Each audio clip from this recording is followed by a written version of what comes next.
نحمده ونصلي على رسوله الكريم اما بعد فاعوذ بالله من الشيطان الرجيم بسم الله الرحمن الرحيم رب اشرح لي صدري ويسر لي امري واحلل عقدة من لساني يفقهوا قولي۔ ذی الحج اہم کیوں ہے؟ یہ مہینہ ہمارے لیے دوسرے مہینوں کی نسبت بہت اہمیت کیوں رکھتا ہے؟ یہ ہم سب پر اللہ تعالیٰ کا بہت بڑا احسان ہے کہ اس نے ہمیں اسلام جیسی نعمت عطا کی، اچھے برے کا فرق بتایا، نیکی اور بدی کے پیمانے دیے، نیکیاں کمانے کے طرح طرح کے مواقع عطا کیے، اور انہی مواقع میں ایک موقع ذی الحج کا مہینہ بھی ہے۔ اس کے علاوہ آپ جانتے ہیں کہ رمضان المبارک کا مہینہ نیکیوں کا موسم بہار کہلاتا ہے، اور الحمدللہ ہم سب اس مہینے کو بہت اہمیت دیتے ہیں۔ اور یہ بھی آپ جانتے ہیں کہ اس مہینے کی اہمیت اس وجہ سے ہے کہ اس میں روزے جیسی عبادت پائی جاتی ہے، یعنی ہم ایک فرض عبادت کی ادائیگی کرتے ہیں۔ لیکن مشاہدے میں یہ بات آئی ہے کہ حج پہ جانے والوں کے علاوہ عام لوگ ذی الحج کے مہینے کی قدر و قیمت نہیں جانتے اور اس کا حق ادا نہیں کرتے۔ اور ظاہر بات ہے کہ اگر آپ کو کسی چیز کے بارے میں علم ہی نہیں، پتہ ہی نہیں کہ وہ کتنی خیر و برکت والی ہے، اس میں کیا کچھ بھلائیاں ہیں، تو آپ اس کا حق ادا ہی نہیں کر سکتے۔ اس لیے مناسب معلوم ہوتا ہے کہ اس مہینے کو پہچانا بھی جائے، اور اس مہینے میں کیا کچھ کرنا چاہیے، ان اعمال کا بھی تذکرہ کیا جائے، ان کی بھی یاد دہانی کی جائے، تاکہ ہم بہتر سے بہتر فائدہ اٹھا سکیں اس مہینے کی رحمتوں اور برکتوں سے۔ ابو عثمان النہدی کہتے ہیں کہ اسلاف کرام یعنی پہلے دور کے جو نیک لوگ تھے، نیک بزرگ، وہ 3 اشروں کی بڑی قدر کیا کرتے تھے: رمضان کا آخری اشرہ، ذی الحج کا پہلا اشرہ، اور محرم کا پہلا اشرہ۔ رمضان کے آخری اشرے میں طاق راتیں ہوتی ہیں، لیلۃ القدر ہوتی ہے۔ اسی طرح ذی الحج کے مہینے میں خصوصی طور پر پہلا اشرہ بہت اہم ہے کہ اس میں فریضہ حج کی ادائیگی ہوتی ہے، اور محرم کا پہلا اشرہ وہ اس اعتبار سے کہ اسلامی کیلنڈر کا پہلا مہینہ بھی ہے، اور رمضان کے روزے فرض ہونے سے پہلے مسلمان عاشورہ محرم کے روزے رکھا کرتے تھے۔ 10ویں محرم کے روزے کی بھی بہت فضیلت آتی ہے۔ آج ہم ماہ ذی الحج پہ بات کریں گے، اور ماہ ذی الحج میں بھی خاص طور پر پہلا اشرہ، پہلے 10 دن کی فضیلت کے بارے میں۔ ان 10 دنوں کی اہمیت کا اندازہ آپ اس بات سے بھی لگا سکتے ہیں کہ اللہ تعالیٰ نے قرآن پاک میں ان 10 دنوں کی قسم کھائی ہے، اور جس چیز کی قسم اللہ تعالیٰ کھاتے ہیں پھر اس سے اس چیز کی اہمیت کا اندازہ آپ کر سکتے ہیں۔ سورۃ الفجر میں اللہ تعالیٰ فرماتے ہیں والفجر وليال عشر، قسم ہے فجر کی اور 10 راتوں کی۔ اور ان آیات کی تفسیر اکثر مفسرین کے نزدیک کیا ہے کہ ان 10 راتوں سے مراد، جسے ہم عام طور پر 10 دن بولتے ہیں نا، تو عربی میں رات پہلے آتی ہے تو 10 راتیں بولی جا رہی، مراد اس سے پہلے 10 دن ہی ہیں۔ تو اکثر مفسرین نے ان 10 راتوں سے مراد ذی الحج کی ابتدائی 10 راتیں لی ہیں، یعنی پہلا عشرہ ذی الحج لیا ہے۔ اور اگر احادیث کا مطالعہ کیا جائے تو بھی ہم دیکھتے ہیں کہ ان 10 دنوں کی بہت فضیلت ہے۔ حضرت عبداللہ بن عباس رضی اللہ تعالی عنہ کہتے ہیں کہ رسول اللہ صلی اللہ علیہ وسلم نے فرمایا ما من ایام العمل الصالح فيها احب الى الله من هذه الايام یعنی ایام العشر۔ قالوا یا رسول اللہ صلی اللہ علیہ وسلم ولا الجهاد في سبيل الله؟ قال ولا الجهاد في سبيل الله الا رجل خرج بنفسه وماله ثم لم يرجع من ذلك بشيء رواہ البخاری۔ اس حدیث کا ترجمہ کچھ یوں ہے، کوئی دن ایسا نہیں جس میں کیا گیا نیک عمل اللہ تعالیٰ کو ان 10 دنوں کے عمل سے زیادہ پسند ہو۔ کوئی دن ایسا نہیں یعنی سال میں جس میں کیا گیا کوئی نیک عمل ان 10 دنوں میں کیے گئے نیک عمل سے بڑھ کر اللہ تعالیٰ کو پسند ہو۔ گویا ان 10 دنوں میں جو بھی نیکی کا کام آپ کریں گے اس کی ویلیو، اس کی قدر و قیمت کسی بھی دوسرے دن میں کیے ہوئے نیک عمل سے کہیں زیادہ ہوگی۔ اس سے آپ اندازہ لگا سکتے ہیں کہ ان 10 دنوں کی اہمیت پھر کیا ہے، اور ان میں نیک کام کرنے کی فضیلت کیا ہے۔ لیکن عموماً ہم جانتے ہی نہیں، اس لیے ہم عام طور پر ان 10 دنوں کو بہت نارمل لیتے ہیں اور ایسے ہی گزار دیتے ہیں جیسے سال کے کوئی اور دن ہو، ان کی طرف توجہ بھی نہیں دیتے۔ اس پر صحابہ کرام نے پوچھا، اور ظاہر ہے کہ انہیں حیرت ہوئی کہ یا رسول اللہ صلی اللہ علیہ وسلم، کیا اللہ کے راستے میں جہاد کرنا بھی اتنا پسندیدہ نہیں ان دنوں میں؟ یعنی اتنا پسندیدہ نہیں؟ تو آپ نے فرمایا، ہاں، اللہ کے راستے میں جہاد کرنا بھی اتنا پسندیدہ نہیں، سوائے اس کے کہ انسان اپنی جان و مال کے ساتھ نکلا اور واپس نہ لوٹا، یعنی شہید ہو گیا۔ تو عام دنوں میں اگر کوئی شخص اپنی جان اور مال دونوں کو اللہ کے راہ میں دے دیتا ہے تو وہ عمل اس سے بڑھ کے ہو سکتا ہے، لیکن اس کے علاوہ ان دنوں میں جو بھی کام کیا جائے گا اجر و ثواب اور قدر و منزلت کے اعتبار سے اللہ کے ہاں بہت بڑا مقام پائے گا۔ ایک اور حدیث میں آتا ہے، ابن حبان کی روایت ہے، حضرت جابر رضی اللہ تعالی عنہ سے رسول اللہ صلی اللہ علیہ وسلم سے روایت کرتے ہیں کہ آپ نے فرمایا، افضل ایام الدنیا ایام العشر، یعنی عشر ذی الحجہ، قال ولا مثلہن فی سبیل اللہ الا رجل عفر وجہہ فی التراب۔ ترجمہ ہے، دنیا کے سارے ایام کے مقابلے میں 10 ایام، 10 دن یعنی عشرہ ذی الحجہ سب سے زیادہ افضل ہیں۔ آپ سے پوچھا گیا، کیا جہاد فی سبیل اللہ بھی ان کے برابر نہیں؟ تو آپ نے فرمایا، جہاد فی سبیل اللہ بھی ان جیسا نہیں، سوائے اس جہاد کے جس میں انسان شہید ہو جائے۔ اب سوال یہ پیدا ہوتا ہے کہ ان 10 دنوں کی اتنی اہمیت کیوں ہے؟ اس کی وجہ کیا ہے؟ کیوں ان کو اتنی فضیلت حاصل ہے؟ تو اگر ان 10 دنوں پر غور کیا جائے تو اس میں کئی اہمیت کی باتیں ہمارے سامنے آتی۔ پہلی بات کہ انہی 10 دنوں میں یوم عرفہ ہے، یعنی 9 ذی الحج، جو حج کا اصل دن ہے۔ حضرت عبداللہ بن عامر کہتے ہیں کہ میں نبی صلی اللہ علیہ وسلم کے پاس تھا کہ کچھ لوگ آئے اور حج کے بارے میں پوچھا، تو آپ نے فرمایا، الحج عرفہ، حج عرفات میں ٹھہرنے کا نام ہے۔ تو اس وجہ سے یوم عرفہ جو ہے وہ بہت ہی اہمیت کا حامل ہے۔ یوم عرفہ دراصل گناہوں کی مغفرت اور جہنم سے نجات حاصل کرنے کا دن ہے۔ سال میں ہم کئی دن مناتے ہیں نا، کئی طرح کے، تو یہ دن خاص طور پر گناہوں سے نجات، گناہوں سے مغفرت اور جہنم سے بچنے کا دن ہے۔ حضرت عائشہ رضی اللہ تعالی عنہا کہتی ہیں کہ رسول اللہ صلی اللہ علیہ وسلم نے فرمایا، ما من یوم اکثر من ان یعتق اللہ فیہ عبدا من النار من یوم عرفہ وانہ لیدنو ثم یباہی بہم الملائکۃ فیقول ما اراد ہؤلاء۔ عرفہ کے علاوہ کوئی دن ایسا نہیں جس میں اللہ تعالیٰ کثرت سے بندوں کو آگ سے آزاد کرے، یعنی سال بھر میں سب سے زیادہ جس دن بندوں کی معافی ہوتی ہے وہ دن عرفہ کا ہے۔ اس روز اللہ تعالیٰ اپنے بندوں کے بہت قریب ہوتا ہے، وَإِنَّهُ لَيَدْنُو، وہ قریب آ جاتا ہے اور فرشتوں کے سامنے ان کی وجہ سے فخر کرتا ہے اور فرشتوں سے پوچھتا ہے، ذرا بتاؤ تو یہ لوگ مجھ سے کیا چاہتے ہیں۔ خاص طور پر عرفات کے میدان میں جو لوگ جمع ہوتے ہیں، اپنے گھر بار، بیوی بچے، بعض اوقات اور کاروبار، تجارت، دنیا کی ہر چیز چھوڑ کر، مال خرچ کر کے، جسمانی مشقت اٹھا کر اس میدان میں جب جمع ہوتے ہیں تو اللہ تعالیٰ ان کے قریب آتے ہیں، فخر کرتے ہیں، دیکھو یہ میرے بندے یہاں جمع ہیں، بتاؤ بھلا کیوں جمع ہیں، کس لیے آئے؟ ذرا وہ تو ایک چٹیل میدان ہے، ایک خالی جگہ ہے، وہاں کوئی دنیا کا کام کاروبار نہیں، کچھ بھی نہیں، صرف بخشش چاہنے آئے ہیں، اللہ تعالیٰ کے بلانے پہ آئے ہیں، لبیک اللہم لبیک، اللہ تو نے بلایا، ہم حاضر ہو گئے۔ کس لیے آئے ہیں؟ کہ تو ہمیں معاف کر دے۔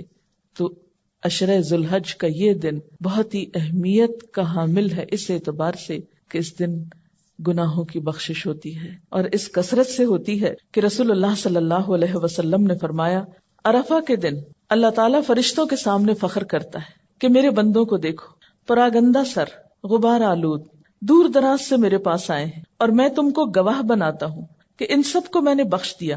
فرشتے کہتے ہیں کہ ان میں فلاں شخص گناہگار ہے. اللہ تعالیٰ فرماتا ہے میں نے ان سب کو معاف کر دیا. آپ صلی اللہ علیہ وسلم نے فرمایا عرفہ کے دن اللہ تعالیٰ بہت سے لوگوں کو دوزخ سے آزاد کر دیتا ہے. یعنی ایسے لوگوں کی بخشش ہوتی ہے جن پہ جہنم واجب ہو چکی ہے، ان کو تو لازماً سزا ملنی چاہیے. لیکن جب لوگ خالصتاً اللہ کی رضا کی خاطر اور اپنے گناہ بخشوانے کے لیے، کسی شہرت کے لیے نہیں، کسی غرض کے لیے نہیں، کسی دکھاوے کے لیے نہیں، صرف معافی چاہنے کے لیے اس کے بلانے پر اس میدان میں حاضر ہوتے ہیں اس مخصوص دن اور مخصوص وقت، اور پھر رو دھو کر اللہ تعالیٰ سے معافی چاہتے ہیں، تو اللہ تعالیٰ ان کو معاف کر دیتے ہیں اور ان کی گردنیں جہنم سے آزاد کر دیتے ہیں. ایک اور حدیث میں آتا ہے آپ صلی اللہ علیہ وسلم نے فرمایا لوگوں ان 10 دنوں میں اللہ تعالیٰ تمہاری حاضری کی وجہ سے، یعنی تمہارے وہاں آنے کی وجہ سے تم پر فرشتوں کی جماعت میں فخر کرتا ہے اور فرماتا ہے کہ تمہارے گناہوں کو میں معاف کرتا ہوں مگر حق العباد، نیک لوگوں کی خطاؤں کو معاف کرتا ہوں اور نیکوں کے سوال کو پورا کرتا ہوں. یعنی جو دعائیں مجھ سے مانگتے ہیں گناہوں کی معافی کے علاوہ جو اور ان کی حاجتیں ہیں، دعائیں ہیں، ان کو بھی پورا کرتا ہوں. اور مزدلفہ میں بھی اللہ تعالیٰ نیکوں کی مغفرت فرماتا ہے اور ان کی سفارش منظور فرماتا ہے. اس حدیث سے یہ پتہ چلتا ہے کہ حقوق العباد بہت اہم ہے.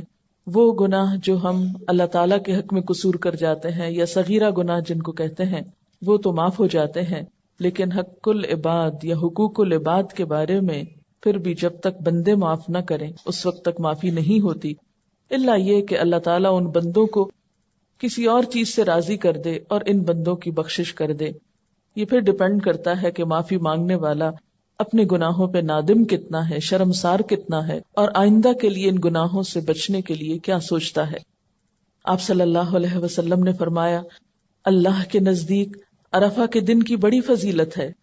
اللہ تعالیٰ نے آسمان والوں سے فخر کر کے فرمایا ہے کہ میرے بندوں کو دیکھو، دور دراز سے، پراگندہ سر یعنی الجھے ہوئے بالوں والے، کیونکہ وہ حج کا موقع ایسا ہوتا ہے نا کہ انسان کو اپنی پرواہ نہیں ہوتی یا موقع ہی نہیں ہوتا. گرد آلود سر، گرد آلود یعنی کپڑوں پہ بھی گرد ہے. آج کے زمانے تو پھر گاڑیاں موٹریں ہیں. عام طور پر جو لوگ پیدل چل کے آتے ہیں تو ان کے احرام جو ہے واقعی مٹی سے آلود ہو چکے ہوتے ہیں. فرمایا کہ دیکھو دور دراز سے پراگندہ سر، گرد آلود یہاں آئے ہیں، میری رحمت کی امید کرتے ہیں اور میرے عذاب کو دیکھا نہیں اور اس کے باوجود بھی ڈرتے ہیں.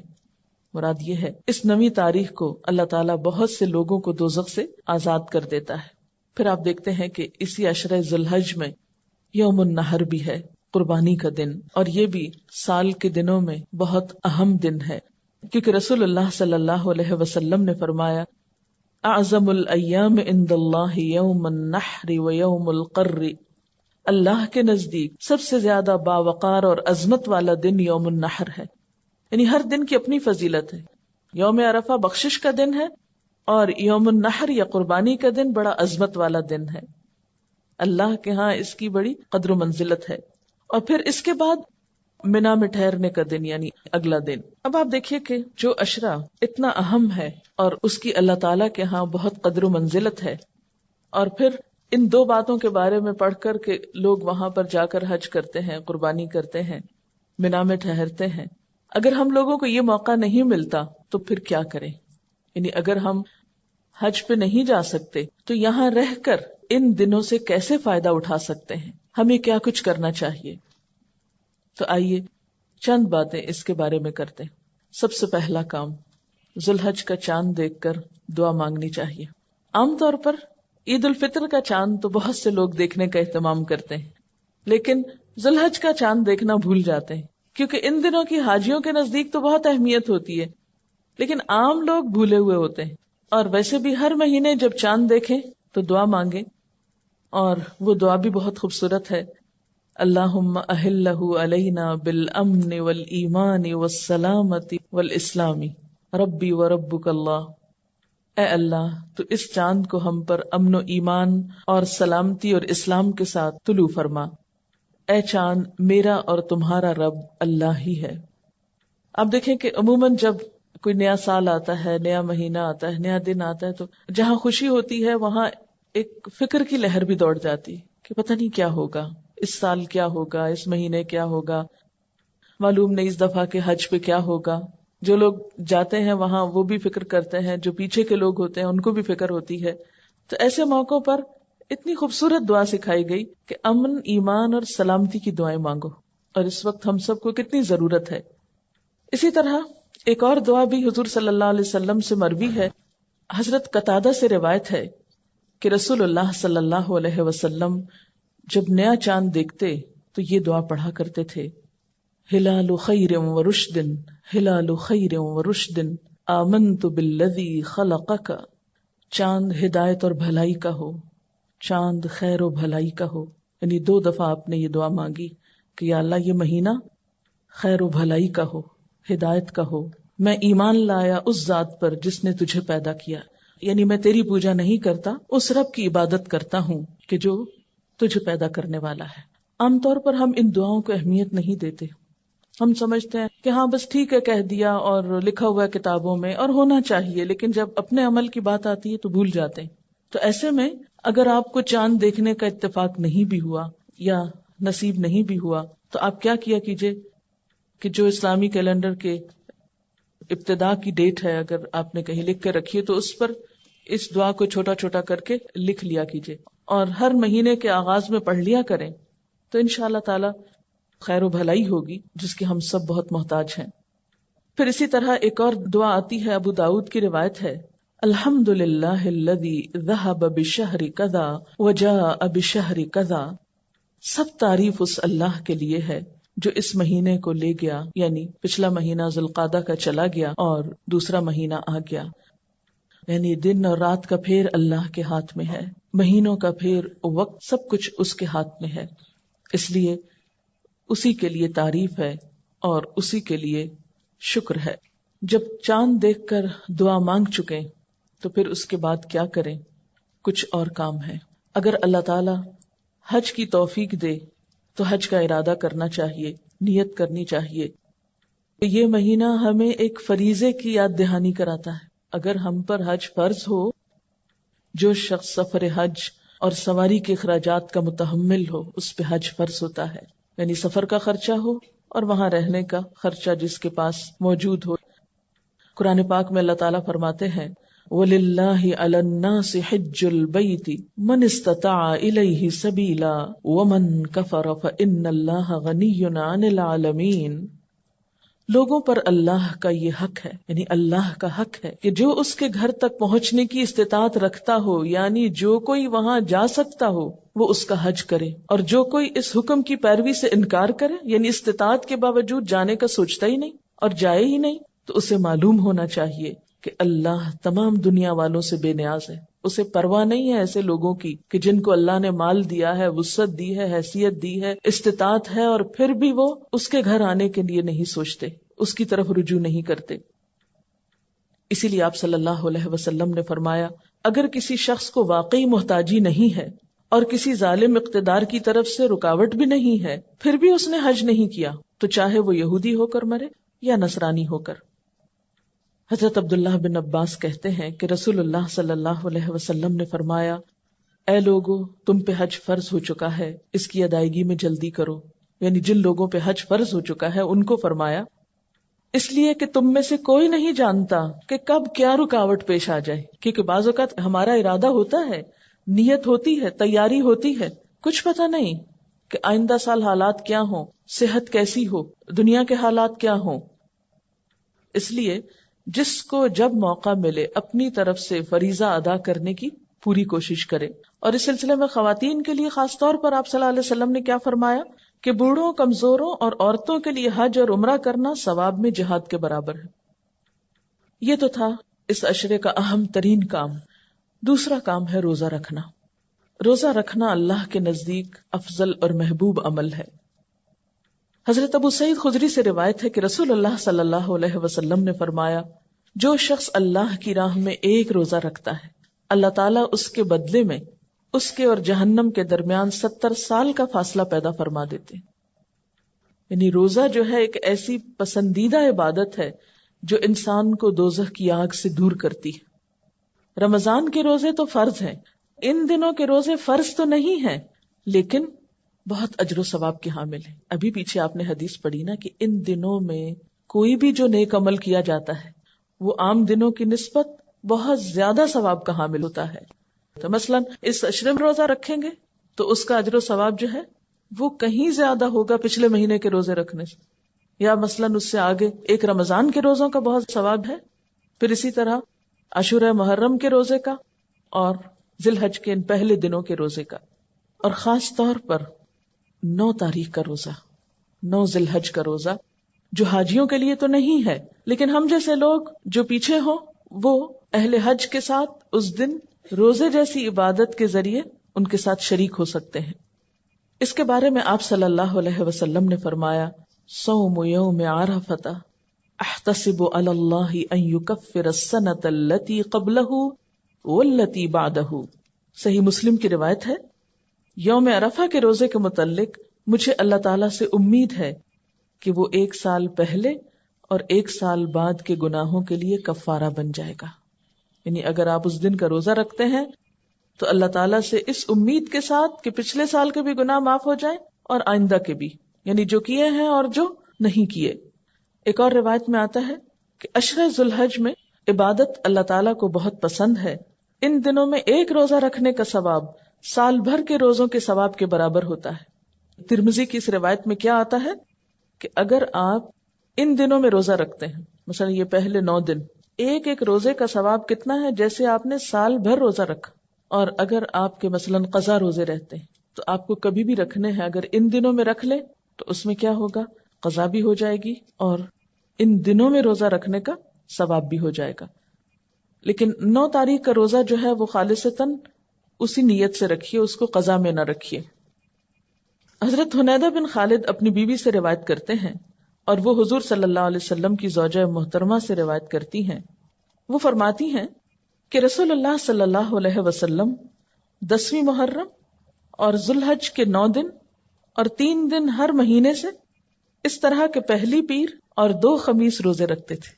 یعنی آپ کے روزوں کا طریقہ کیا تھا، 10ویں محرم کا روزہ رکھتے، ذی الحج کے یہ 9 دن روزے رکھتے اور ہر مہینے کے 3 دن. اور وہ کس طرح، ایک تو وہ آتا نا ایام 20 کے روزے، اور ایک دوسرا بھی آتا ہے کہ پہلے منڈے کو، ضروری نہیں کہ وہ پہلی تاریخ کو ہی ہو، وہ 2 3 4 5 کو بھی ہو سکتی ہے.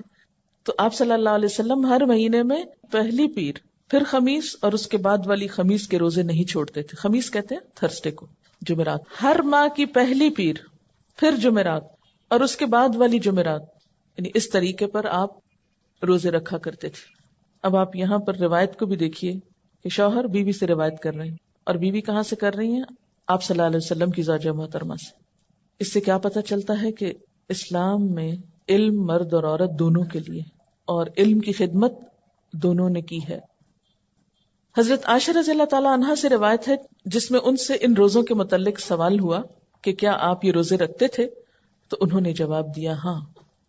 حضرت عبداللہ بن عمر بھی، جن سے بہت سی احادیث مروی ہیں، ان کا عمل بھی ثابت ہے کہ وہ اس عشرے کے روزے رکھا کرتے تھے. یہ لفظ عشرہ سہولت کے لیے بولا جا رہا ہے، ورنہ جملہ بہت لمبا ہو جاتا ہے. عشرہ سے اگرچہ مراد 10 دن ہوتے ہیں لیکن عید کے دن کا روزہ نہیں ہوتا. تو اس وقت جب بھی میں عشرہ بول رہی ہوں ذی الحج کا، تو اس سے مراد کیا ہے، پہلے 9 دن. اب آپ دیکھیے کہ اس سے بھی ذی الحج کے پہلے عشرے کی اہمیت اور فضیلت پتہ چلتی ہے کہ کیوں اتنا اہم ہے یہ عشرہ. اسی میں حج ہے، اسی میں روزے کا اتنا ثواب بتایا گیا اور کچھ اور اعمال بھی. اب رمضان میں صرف روزہ ہوتا ہے نا، یا آپ عمرہ کر سکتے ہیں، حج تو نہیں ہوتا رمضان میں. لیکن ان دنوں میں آپ حج بھی کر سکتے ہیں، اور اگر حج کا موقع نہیں تو پھر روزہ رکھ سکتے ہیں، اور پھر ساتھ قربانی بھی آگے جا کے ہو سکتی. تو گویا اس عشرے کی فضیلت اس لیے بھی ہے کہ اس میں ایک سے زائد عبادات کا موقع مل جاتا ہے. تو ہمیں کیا کرنا ہے، کیسے سیلیبریٹ کرنے ہیں یہ دن؟ نمبر 1 آغاز میں دعا، نمبر 2 روزہ، نمبر 3 نوافل کا اہتمام، کیونکہ ان دنوں کے نفل عام دنوں کے نفل کے مقابلے میں زیادہ اجر و ثواب کا سبب ہوں گے. اگر آپ کو اللہ تعالیٰ توفیق دے روزے رکھنے کی تو سحری کو تو اٹھنا ہی ہوگا. جب سحری کو اٹھیں گے تو تہجد بھی پڑھ لیں ساتھ. اور ویسے بھی آپ جانتے ہیں قیامت کے دن نماز کے بارے میں پہلا سوال ہوگا، پہلا حساب ہوگا نماز. دوزخ میں جانے والوں سے جب پوچھا جائے گا کہ ما سلککم فی سقر، کیا چیز تمہیں دوزخ میں لے گئی، قالوا لم نک من المصلین، وہ کہیں گے کہ ہم نماز پڑھنے والوں میں سے نہ تھے، ہم نماز نہیں پڑھتے تھے. ولم نک نطعم المسکین، اور ہم مسکین کو کھانا نہیں کھلاتے تھے. اور ایک اور حدیث سے آپ کو معلوم ہے کہ آپ صلی اللہ علیہ وسلم نے فرمایا آدمی اور شرک یا کفر کے درمیان حد فاصل نماز ہے، یعنی نماز کا پڑھنا یا نہ پڑھنا ہے. اگر اس حد کو گرا دیا جائے تو کفر اور اسلام پھر ایک ہی چیز نظر آتی. گویا ایک مسلمان کی پہچان ہے نماز. اگر یہ پہچان ختم ہو گئی تو اس کا دین خطرے میں پڑ گیا. فرض نماز تو فرض نماز ہے، لیکن نوافل تہجد کے علاوہ آپ اشراق، چاشت وغیرہ کے بھی پڑھ سکتے ہیں، نمازوں کے بعد بھی پڑھ سکتے ہیں، جب جب موقع ملے. نفل تو ایک مرضی کی اور پسند کی عبادت ہے نا، آپ کی اپنی خوشی کی عبادت ہے. لیکن یہاں چلتے چلتے نوافل کا اجر و ثواب بتاتی چلوں. اللہ نے فرمایا میرا بندہ لگاتار نوافل کے ذریعے میرے قریب آتا ہے یہاں تک کہ میں اسے پسند کرتا ہوں، یعنی میں اسے پسند کرنے لگتا ہوں. اور جب میں اسے پسند کر لیتا ہوں تو اس کا کان بن جاتا ہوں جس سے وہ سنتا ہے، اس کی آنکھ بن جاتا ہوں جس سے وہ دیکھتا ہے، اس کا ہاتھ بن جاتا ہوں جس سے وہ پکڑتا ہے، اس کا پاؤں بن جاتا ہوں جس سے وہ چلتا ہے. اگر وہ مجھ سے مانگے تو میں لازماً اسے دیتا ہوں، اگر مجھ سے پناہ طلب کرے تو میں یقیناً اسے پناہ دیتا ہوں. اللہ کا محبوب بندہ بن جاتا ہے جو صرف فرائض کی حد تک عبادات نہیں کرتا، جو صرف فرض ہی ادا کرنے میں دلچسپی نہیں رکھتا، بلکہ اس سے آگے بڑھ کر نوافل کا شوق بھی رکھتا ہے. عام طور پر ہم اس معاملے میں بہت کوتاہی کر جاتے ہیں. ہم سوچتے ہیں نفل ہی تو ہے، کیا ہوا. تو اس میں یہ ہے کہ ٹھیک ہے، بہت مصروفیت کے وقت آپ کے ٹیسٹ ہو رہے ہیں، بہت پڑھائی ہو رہی ہے، علم حاصل کرنا بھی فرض ہے، تو اس میں رخصت گنجائش ہو سکتی ہے. لیکن بعض اوقات ہمیں موقع بھی ہوتا ہے تو ہم محض سستی کے مارے اس کی طرف توجہ نہیں کرتے، یعنی کوئی کام نہیں ہوتا، صرف ایک باتوں کا شوق ہے مثلاً، یا کچھ اور کام کرنے کا، تو دنیا کی محبت ہمیں فوراً نمازوں سے دل اچاٹ کرا دیتی. بہرحال اگر نوافل نہ بھی پڑھ سکیں تو کم از کم فرائض کی طرف تو متوجہ رہیں. اور جیسے کہ پہلے میں نے کہا کہ قیامت کے دن پہلی چیز جس کا حساب ہوگا وہ نماز ہے. اگر وہ درست ہوئی تو انسان کامیاب ہو گیا، اگر وہ خراب نکلی تو ناکام ہوا. اور اگر اس کے فرائض میں کچھ کمی رہ گئی تو اللہ تعالیٰ فرمائیں گے کہ دیکھو میرے بندے کی کوئی نفلی عبادت ہے، تو اس نفلی عبادت کے ذریعے اس نقص کی تکمیل کر دی جائے گی جو فرائض میں باقی رہ گیا ہو. پھر اس کے تمام اعمال کا حساب اسی طرح ہوگا، یعنی جیسے زکوٰۃ ہے، کمی بیشی پھر نفل صدقات سے پوری ہوگی. اسی طرح روزے ہیں، اگر روزہ ہم نے اپنی طرف سے رکھا لیکن کوئی چیز ایسی ہو گئی انجانے میں کہ جس سے خلل ہو گیا اس عبادت میں، تو خلل تو ہو گیا، تو وہ نوافل سے پورے کر دیے جائیں گے. ساری عبادتوں کے حساب جو ہیں پھر اسی طرح ہوں گے. ان دنوں میں یا اس عشرے میں روزے کے اہتمام کے ساتھ ساتھ پھر ذکر کی طرف بھی توجہ کرنی ہے. آپ جانتے ہیں اللہ تعالیٰ فرماتے ہیں فَاذْكُرُونِي أَذْكُرْكُمْ، تم مجھے یاد رکھو میں تمہیں یاد کروں گا. وَاشْكُرُوا لِي وَلَا تَكْفُرُونِي، میرا شکر ادا کرو، کفران نعمت نہ کرو.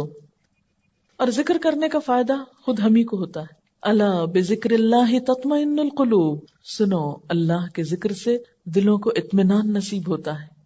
اور اللہ تعالیٰ قرآن پاک میں تاکید بھی کرتے ہیں یا ایھا الذین آمنوا اذکروا اللہ ذکرا کثیرا وسبحوہ بکرۃ واصیلا، اے ایمان والو اللہ کا بہت زیادہ ذکر کرتے رہو اور صبح و شام اس کی پاکیزگی بیان کرو، یعنی بہت زیادہ اللہ کو یاد کرو اور خصوصاً صبح و شام. تو عام دنوں میں بھی یہ کرنا ہے، لیکن ان دنوں میں ذکر کرنے کا ثواب بھی کئی گنا زیادہ ہو جائے گا.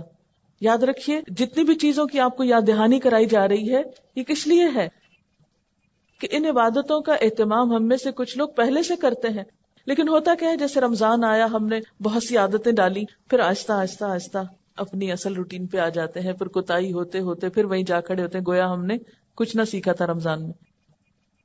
لیکن جب ہم اللہ کی رحمت سے اس مہینے کو پہنچتے ہیں تو پھر نیکی کے ان کاموں کی یاد دہانی دوبارہ کرا دی جاتی ہے اور پھر ہم اللہ تعالیٰ کے قریب ہونے لگتے ہیں. اور ذکر کے بارے میں تو آپ کو معلوم ہے کہ نبی صلی اللہ علیہ وسلم نے کیا فرمایا تھا کہ اللہ کا ذکر اتنا کرو کہ لوگ مجنون کہنے لگے. یعنی اگر کوئی کہنا کہ یہ تو پاگل ہی ہو گیا، ہر وقت اللہ کی باتیں کرتے ہیں، تو سمجھو کہ اچھا سرٹیفکیٹ مل گیا ہے جس کو قیامت کے دن پیش کر سکیں گے کہ اللہ تیرا نام لینے کی وجہ سے، تیری یاد کی وجہ سے لوگوں نے مجھے یہ ٹائٹل دیا.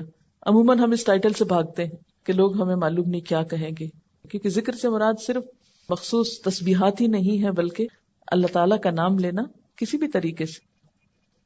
آپ کو پتا ہے کہ اگر ذکر سے غفلت برتی جائے تو انسان پہ شیطان مسلط ہو جاتا ہے.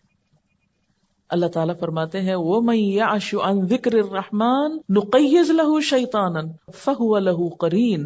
جو شخص الرحمن کے ذکر سے غفلت برتے گا ہم اس پر ایک شیطان مقرر کر دیں گے، وہی اس کا ساتھی بن جائے گا. تو یہ جو بہت شیطانی وسوسے اور شیطان کی ڈالی ہوئی پریشانیاں اور گندگیاں، رجس الشیطان، یہ دراصل کس لیے ہوتا ہے کہ انسان اللہ کو بھول جاتا. وہ عادت ڈالی، پھر چھوٹ گئی، پھر دوبارہ ڈالنے میں سستی ہو گئی. تو جو کچھ آپ کرتے ہیں ان کو لکھ لیا کیجئے. یعنی جو آپ اپنے اندر اللہ کے فضل سے اچھی عادات ڈال رہے ہیں قرآن کے پڑھنے کے ساتھ ساتھ، ان کو اپنے پاس نوٹ کر لیں. اگر سفر کی وجہ سے یا بیماری کی وجہ سے یا مخصوص ایام کی وجہ سے ان میں سے کوئی چیز چھٹ گئی یا رہ گئی یا بھول گئی تو وہ ساری زندگی نہ بھولی رہے، بلکہ اصل حالت پر لوٹنے کے بعد پھر وہ یاد آ جائے. آپ صلی اللہ علیہ وسلم نے فرمایا جو شخص اپنے رب کو یاد کرتا ہے اس کی مثال زندہ کی سی ہے، اور جو اپنے رب کو یاد نہیں کرتا وہ مردے کی طرح ہے. کیونکہ مردے یاد نہیں کر سکیں گے نا. میں کبھی کبھی سوچتی ہوں یا اللہ قبر میں تو اتنا ٹائم ہوگا، اتنا ہوگا، پتہ نہیں کتنے 100 سال وہاں رہنا ہے، تو کوئی طریقہ نہیں ہو سکتا کہ آپ ہمیں وہاں بھی ذکر کی اجازت دے دیں یا کوئی موقع دے دیں کہ تجھے یاد کرتے رہیں. کیونکہ اب تو دنیا میں اتنے کام ہوتے ہیں کہ لوگوں سے ہی فرصت نہیں ہوتی، تو وہ ذکر جتنا چاہتے ہیں کہ کریں اتنا کر نہیں پاتے. تو پھر انسان سوچتا ہے اچھا مرنے کے بعد فراغ ہوتی، لیکن مرنے کے بعد تو ذکر بھی بند ہو جائے گا. جو کرنا ہے ابھی کرنا ہے نا، اور پتہ نہیں کتنے دن ہیں ہمارے پاس. تو جو شخص ذکر نہیں کرتا اس کی مثال مردے کی سی ہے، کیونکہ مردہ بیچارہ کچھ کر نہیں سکتا نا، بے فائدہ اور بیکار ہو جاتا ہے. تو ایسے شخص میں بھی کوئی خیر نہیں جو اپنے رب کو یاد نہیں کرتا. تو خاص طور پر ان دنوں میں ذکر کی طرف توجہ کرنی. دوسری باتیں ذرا کم کر دیں، دوسرے کچھ کام ذرا کم کر دیں، لیکن ذکر تھوڑا پابندی کے ساتھ. اور ذکر میں خاص طور پر تکبیرات. کیوں؟ اس لیے کہ آپ صلی اللہ علیہ وسلم نے اس کی خاص تاکید فرمائی ہے. اور ان دنوں میں ویسے بھی ذکر کرنے کے بارے میں سورۃ الحج میں بھی آتا ہے، سورۃ البقرہ میں بھی آتا ہے. سورۃ الحج میں ہے کہ وَيَذْكُرُ اسْمَ اللَّهِ فِي أَيَّامٍ مَّعْلُومَاتٍ، اور ان مقررہ دنوں میں اللہ کا نام یاد کریں، یعنی ذکر کریں. حضرت عبداللہ بن عباس فرماتے ہیں کہ اس سے مراد ذی الحج کے ابتدائی 10 دن ہیں بخاری کی روایت کے مطابق. اور وَاذْكُرُوا اللَّهَ فِي أَيَّامٍ مَّعْلُومَاتٍ، یہ قرآن کا حکم ہے. معلوم دنوں میں، چند گنے چنے دنوں میں اللہ کا ذکر کرو. کون سے ہیں یہ دن؟ یہی عشرہ ذی الحج ہے، اور خصوصاً ایام تشریق 11، 12 اور 13 ذی الحج. ان میں کثرت سے تکبیر پڑھنی ہے، کیونکہ آپ صلی اللہ علیہ وسلم نے فرمایا اللہ کے نزدیک ایام عشرہ ذی الحج کے مقابلے میں کوئی دن زیادہ عظمت والے نہیں، اور کوئی عمل ان 10 دنوں میں کیے گئے عمل سے زیادہ محبوب نہیں. اس لیے ان ایام میں لا الہ الا اللہ، اللہ اکبر اور الحمدللہ جیسے اذکار کثرت سے کیا کرو. امام بخاری فرماتے ہیں کہ حضرت ابن عمر اور ابو ہریرہ رضی اللہ تعالی عنہ ان دنوں میں بازار نکل جاتے، بلند آواز سے تکبیر کہتے. کیوں؟ تاکہ لوگوں کو یاد آ جائے، اور دوسرے لوگ بھی ان کی تکبیر سن کر تکبیر کہنے لگتے. یعنی ایک تو یہ ہو سکتا تھا نا کہ وہ لوگوں کو کہتے لوگوں تکبیر پڑھو، اور ایک یہ کہ وہ خود تکبیریں پڑھنا شروع کر دیتے تو لوگ ان کو سن کے پڑھنے لگتے. اسی طرح بخاری اور مسلم کی روایت کے مطابق عورتیں اپنے گھروں میں تکبیریں پڑھ سکتی ہیں. اور اس کے لیے آپ کیا کر سکتے ہیں کہ مثلاً تکبیرات کی ایک کیسٹ تیار کرائی گئی تھی یہاں پر. آپ سویرے سویرے اٹھ کر بس پابندی سے اپنے گھر میں جیسے تیار ہو رہے ہیں، کچھ کر رہے ہیں، وہ کیسٹ لگا دیں، کسی کو مت کہیں تکبیریں پڑھیں. اب ہوگا کیا کہ جب بچوں کی آنکھ اس آواز سے کھلے گی یا سب سے پہلے الفاظ تکبیرات کے کانوں میں پڑیں گے تو وہ پھر دن بھر خود بخود بولتے رہیں گے. آپ نے دیکھا ہوگا نا، کوئی بول، کوئی شعر، کوئی گانا، کوئی جملہ ہماری زبان پہ سویرے سویرے اگر نکل جائے تو سارا دن نکلتا رہتا ہے انکانشیسلی. اس لیے صرف آپ آن کر دیں، پھر آپ کو بھی یاد رہے گا انشاءاللہ اور گھر والوں کو بھی یاد ہوگا. ان تکبیرات کو فریج پہ، کھانے کی میز کے پاس کہیں، یعنی کوئی ایسی جگہ جہاں آپ سب گھر والے بیٹھتے ہوں یا جہاں سے گزرتے ہوں، مثلا گھر کی انٹرنس پہ یا باہر نکلتے وقت، یا 2-3 جگہوں پر بھی آپ لگا سکتے ہیں. تو کیا ہوگا، جو ہی نظر پڑے گی تو آپ کو یاد آ جائے گا، اوہ میں نے تکبیریں پڑھنی تھی. اللہ اکبر، اللہ اکبر، لا الہ الا اللہ، واللہ اکبر، اللہ اکبر وللہ الحمد. اس کے علاوہ ان دنوں میں صدقہ خیرات کیا جا سکتا ہے، کیونکہ عام دنوں کے مقابلے میں ان دنوں میں خرچ کرنے کا ثواب کئی گنا زیادہ ہوگا. جیسے رمضان میں خرچ کرنے کا ثواب عام دنوں کے مقابلے میں زیادہ ہے، تو ان دنوں میں بھی آپ خصوصی صدقے کا اہتمام کریں. قرآن پاک میں اللہ تعالیٰ فرماتے ہیں وَأَنفِقُوا مِمَّا رَزَقْنَاكُمْ مِن قَبْلِ أَن يَأْتِيَ أَحَدَكُمُ الْمَوْتُ فَيَقُولَ رَبِّ لَوْلَا أَخَّرْتَنِي إِلَى أَجَلٍ قَرِيبٍ فَأَصَّدَّقَ وَأَكُن مِّنَ الصَّالِحِينَ. جو رزق ہم نے تمہیں دیا ہے اس میں سے خرچ کرو اس سے پہلے کہ تم میں سے کسی کی موت کا وقت آ جائے، اور اس وقت وہ کہے کہ اے میرے رب کیوں نہ تو نے مجھے تھوڑی سی مہلت اور دے دی، تھوڑا وقت اور مل جاتا کہ میں صدقہ دیتا اور صالح لوگوں میں شامل ہو جاتا. یا اللہ میں صدقہ کر کے نیک بن جاتا، صدقہ دیتا اور نیک بندوں میں شامل ہو جاتا. یا اللہ تھوڑا سا وقت اور مل جاتا. تو موت کے وقت تو 1 منٹ بھی اور نہیں ملے گا. اب جو وقت ملا ہے اس میں کچھ نہ کچھ کر لینا چاہیے، کیونکہ قیامت کے دن تو پھر کوئی کام نہیں آئے گا. یا ایھا الذین آمنوا انفقوا مما رزقناکم من قبل ان یأتی یوم لا بیع فیہ ولا خلۃ ولا شفاعۃ والکافرون هم الظالمون.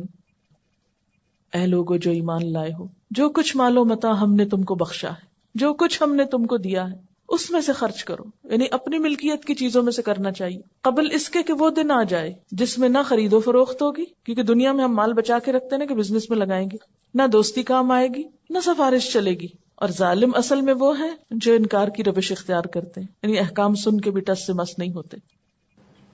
آپ صلی اللہ علیہ وسلم نے فرمایا قیامت کے دن جب کوئی سایہ نہ ہوگا تو صدقہ مومن پہ سایہ بن جائے گا. ان ظل المؤمن یوم القیامت صدقتہ، مومن کا سایہ قیامت کے دن اس کا صدقہ ہوگا. صدقہ اللہ تعالیٰ کے غضب کو ٹھنڈا کرتا ہے، بری موت سے بچاتا ہے. آپ نے فرمایا صدقہ کرنے میں جلدی کرو، کیونکہ بلائیں صدقے سے آگے نہیں بڑھ سکتی، صدقے سے رک جاتی ہیں. یعنی کوئی مصیبت آ رہی ہوتی ہے اور صدقہ کرنے سے پیچھے چلی جاتی ہے. صدقہ مصیبت میں رکاوٹ ڈال دیتا ہے. اللہ تعالیٰ فرماتے ہیں یا ابن آدم انفق علیک، اے انسان تو میری راہ میں خرچ کر، میں تیرے اوپر خرچ کروں گا، تو دے میں تجھے اور دوں گا. آپ صلی اللہ علیہ وسلم نے فرمایا صدقہ مال کو کم نہیں کرتا. یعنی ہم سمجھتے ہیں شاید دینے سے ہمارا تھوڑا ہو جائے گا، نہیں ہوتا، فکر نہیں کرو اور آ جائے گا. اور پھر آدمی کا اپنی زندگی میں 1 درہم خرچ کرنا موت کے وقت 100 درہم خرچ کرنے سے زیادہ بہتر ہے. یعنی جب انسان ایسی بیماری میں مبتلا ہو جائے کہ اس کو پتا چلے کہ اب تو میں بچ ہی نہیں سکتا، اب تو موت آئی کہ آئی، اب جو کچھ وہ خرچ کرے گا وہ اگر 100 بھی خرچ کر رہا ہے تو صحت میں اچھی حالت میں اگر اس کے مقابلے میں 1 بھی خرچ کیا تھا تو اس کا اجر و ثواب زیادہ ہے. لیکن عام طور پر ہم صحت کے وقت، خوشحالی کے وقت، اچھے دنوں میں کب یاد کرتے ہیں اللہ. اور صدقہ نہ کرنا، بخل کرنا اپنے آپ کو ہی نقصان دیتا ہے. وَمَن يَبْخَلْ فَإِنَّمَا يَبْخُلُ عَن نَفْسِهِ، جو بخل کرے گا وہ دراصل اپنے آپ سے ہی کرے گا. سورۃ محمد میں آتا ہے نا کہ ہاں انتم ہؤلاء، یہ تم وہ لوگ ہو تدعون لتنفقوا فی سبیل اللہ، تمہیں بلایا جاتا ہے کہ اللہ کے راستے میں خرچ کرو.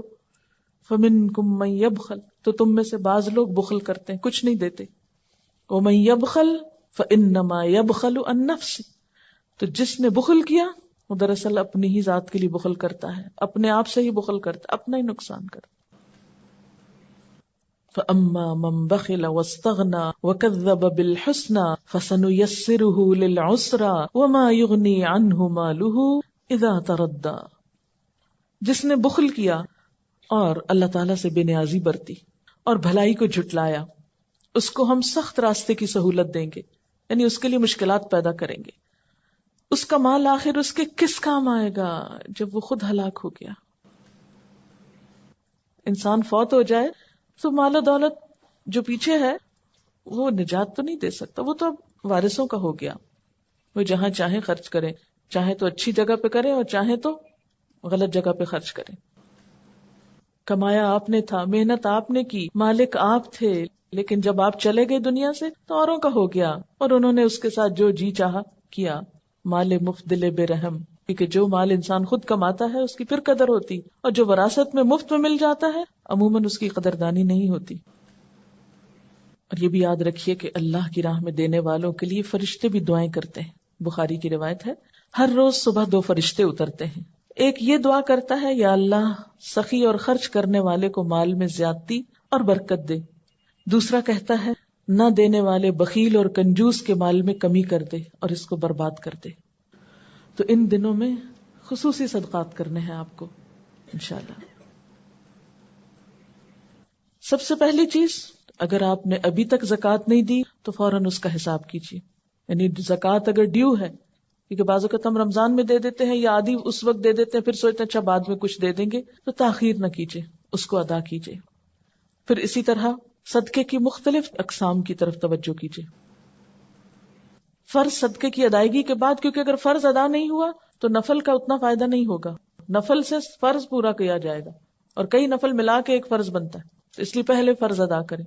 کوئی کسی کا قرضہ لوٹانا ہے اور وسعت ہو گئی اور صرف جان بوجھ کے ٹال مٹول کر لوٹائیے اس کو. کوئی نظر مانی ہوئی پورا کیجیے اس کو. کوئی کفارہ دینے والا رہتا ادا کیجیے اس کو. پھر اسی طرح کوئی امانت لوٹانے والی ہے وہ لوٹائیں. پھر رشتہ داروں، غریبوں، مسکینوں کی طرف توجہ کریں. عید کا موقع ہے، کچھ نہ کچھ تحفے تحائف کا بندوبست کر سکتے ہیں. اپنے گھر پہ تھوڑا لک ڈالیں، اپنے کپڑوں کا جائزہ لیں، اپنی رکھی ہوئی چیزوں کا، سٹور کا، مختلف چیزوں کا. تو ایک تو رمضان میں ہم اینول کلینلینس کرتے ہیں، ڈی جنکنگ کرتے ہیں، اور ایک پھر ان دنوں میں ہر چیز پر رک کے سوچیں اس کے بغیر گزارا ہو سکتا ہے. یاد رکھیے پھر میانہ روی اور اعتدال تو ضروری ہے، لیکن سال ہر سال سے جو چیزیں رکھی ہوئی ہیں، اچھا کبھی کا استعمال کریں گے، کبھی کب آئے گا، وہ مرنے کے بعد تو آ ہی جائے گا، لیکن اس کبھی کو تھوڑا سا ابھی میں بھی بدل لیں. کچھ چیزیں ضرور نکالیں، یعنی جن کو ہم خود نہ استعمال کرتے ہوں اور بس ایسے ہی دل کی ٹیک کے لیے رکھی ہوئی ہوں. پھر اسی طرح ان دنوں میں صدقہ جاریہ کے کاموں میں بھی آپ خرچ کریں. صدقہ جاریہ کے کاموں میں ایک تو یہ ہے کہ آپ مثلاً تکبیر کی کیسٹ کسی کو لے کر دے سکتے ہیں. جتنے لوگ اس کو سن کے تکبیریں پڑھیں گے آپ کو بھی ثواب ہوگا. وہ جو تکبیروں کا کاغذ چھاپیں گے مختلف لوگوں کو آپ دیں اور کہیں کہ یہ اپنے گھروں میں لگائیں. اور چاہے 1 روپے 2 روپے کا کاغذ ہوگا، آپ دیکھیں گے کہ 1 روپیہ مثلاً ہم میں سے ہر ایک کے پاس وسعت نہیں کہ سینکڑوں ہزاروں خرچ کرے، لیکن میرا خیال ہے ہم میں سے کوئی بھی ایسا نہیں جو 1 2 روپیہ نہ خرچ کر سکے. ہم سب کر سکتے ہیں. اپنے گھر والوں کے لیے خرچ کرنا بھی صدقہ ہوتا ہے. اپنے رشتہ داروں کو دینا، اپنے دوستوں کو دینا، عزیز و اقارب کو دینا، مطلب جو بھی ہماری جان پہچان کے لوگ ہیں ان کو ہم صدقہ جاریہ کے طور پر تعلیم کا کوئی کام بھی ہم اس میں کریں. جتنے لوگ ان 10 دنوں کی قدر و قیمت آپ کی وجہ سے جانیں گے، ان سب کا ثواب بھی آپ کو ملے گا. کیونکہ عام طور پر ہم نیکی کی چیز سنتے ہیں، جانتے ہیں، اپنے تک رکھ لیتے ہیں اور بھول جاتے ہیں، دوسروں تک نہیں پہنچاتے. تو ہمیں دوسروں تک بھی اس کو پہنچانا ہے. جہاں موقع ملے اپنے گھر والوں کو اکٹھا کر لیں، وہ پمفلٹ پڑھ کے سنا سکتے ہیں مثلاً، اور کیسٹ بھی لگا کے سنا سکتے ہیں. کوئی بھی طریقہ آپ اختیار کر سکتے ہیں، لیکن یہ ہے کہ ان سنتوں کو رواج دیں. ان نیکی کے کاموں کی طرف توجہ کریں. خود عمل کریں گے تو انشاءاللہ دوسروں کو بھی شوق آئے گا، دوسرے بھی کریں گے.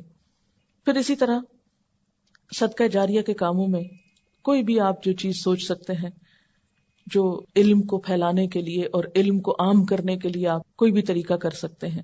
ان طریقوں میں سے آپ خود بھی سوچ سکتے ہیں، دوسروں سے بھی مشورہ کر سکتے ہیں، کیونکہ معلوم نہیں کل قیامت کے دن کون سی نیکی کام آ جائے. حدیث میں آتا ہے نا کہ آگ سے بچنے کی فکر کرو، خواہ کھجور کا آدھا ٹکڑا ہی کیوں نہ ہو. اگر ہمارے پاس بہت بڑی رقمیں نہیں ہیں، یعنی ہر شخص کا اپنا اپنا حساب ہے نا، ایک شخص کے پاس 1 کھجور ہے بس اور کچھ نہیں، آدھی اس نے خود کھانی، آدھی وہ دے رہا ہے، اس کی معلوم نہیں کتنی قبولیت ہو، کتنی برکت ہو اس مال میں اللہ کی طرف سے. اور ایک شخص جو ہے اس کے پاس ہزاروں ہیں اور بند پڑے اور پڑے اور پڑے ہیں اور کوئی اس کو پرواہ نہیں کہ مجھے اپنی آخرت کے لیے کچھ کرنا ہے. تو وقت تو گزر ہی جائے گا. یعنی بعض اوقات ایسا ہوتا ہے نا کہ ہم اپنے فوت شدہ لوگوں کو بہت یاد کرتے رہتے ہیں، روتے رہتے ہیں ان کی یاد میں، لیکن ہم ان کے لیے کرتے کراتے کچھ نہیں.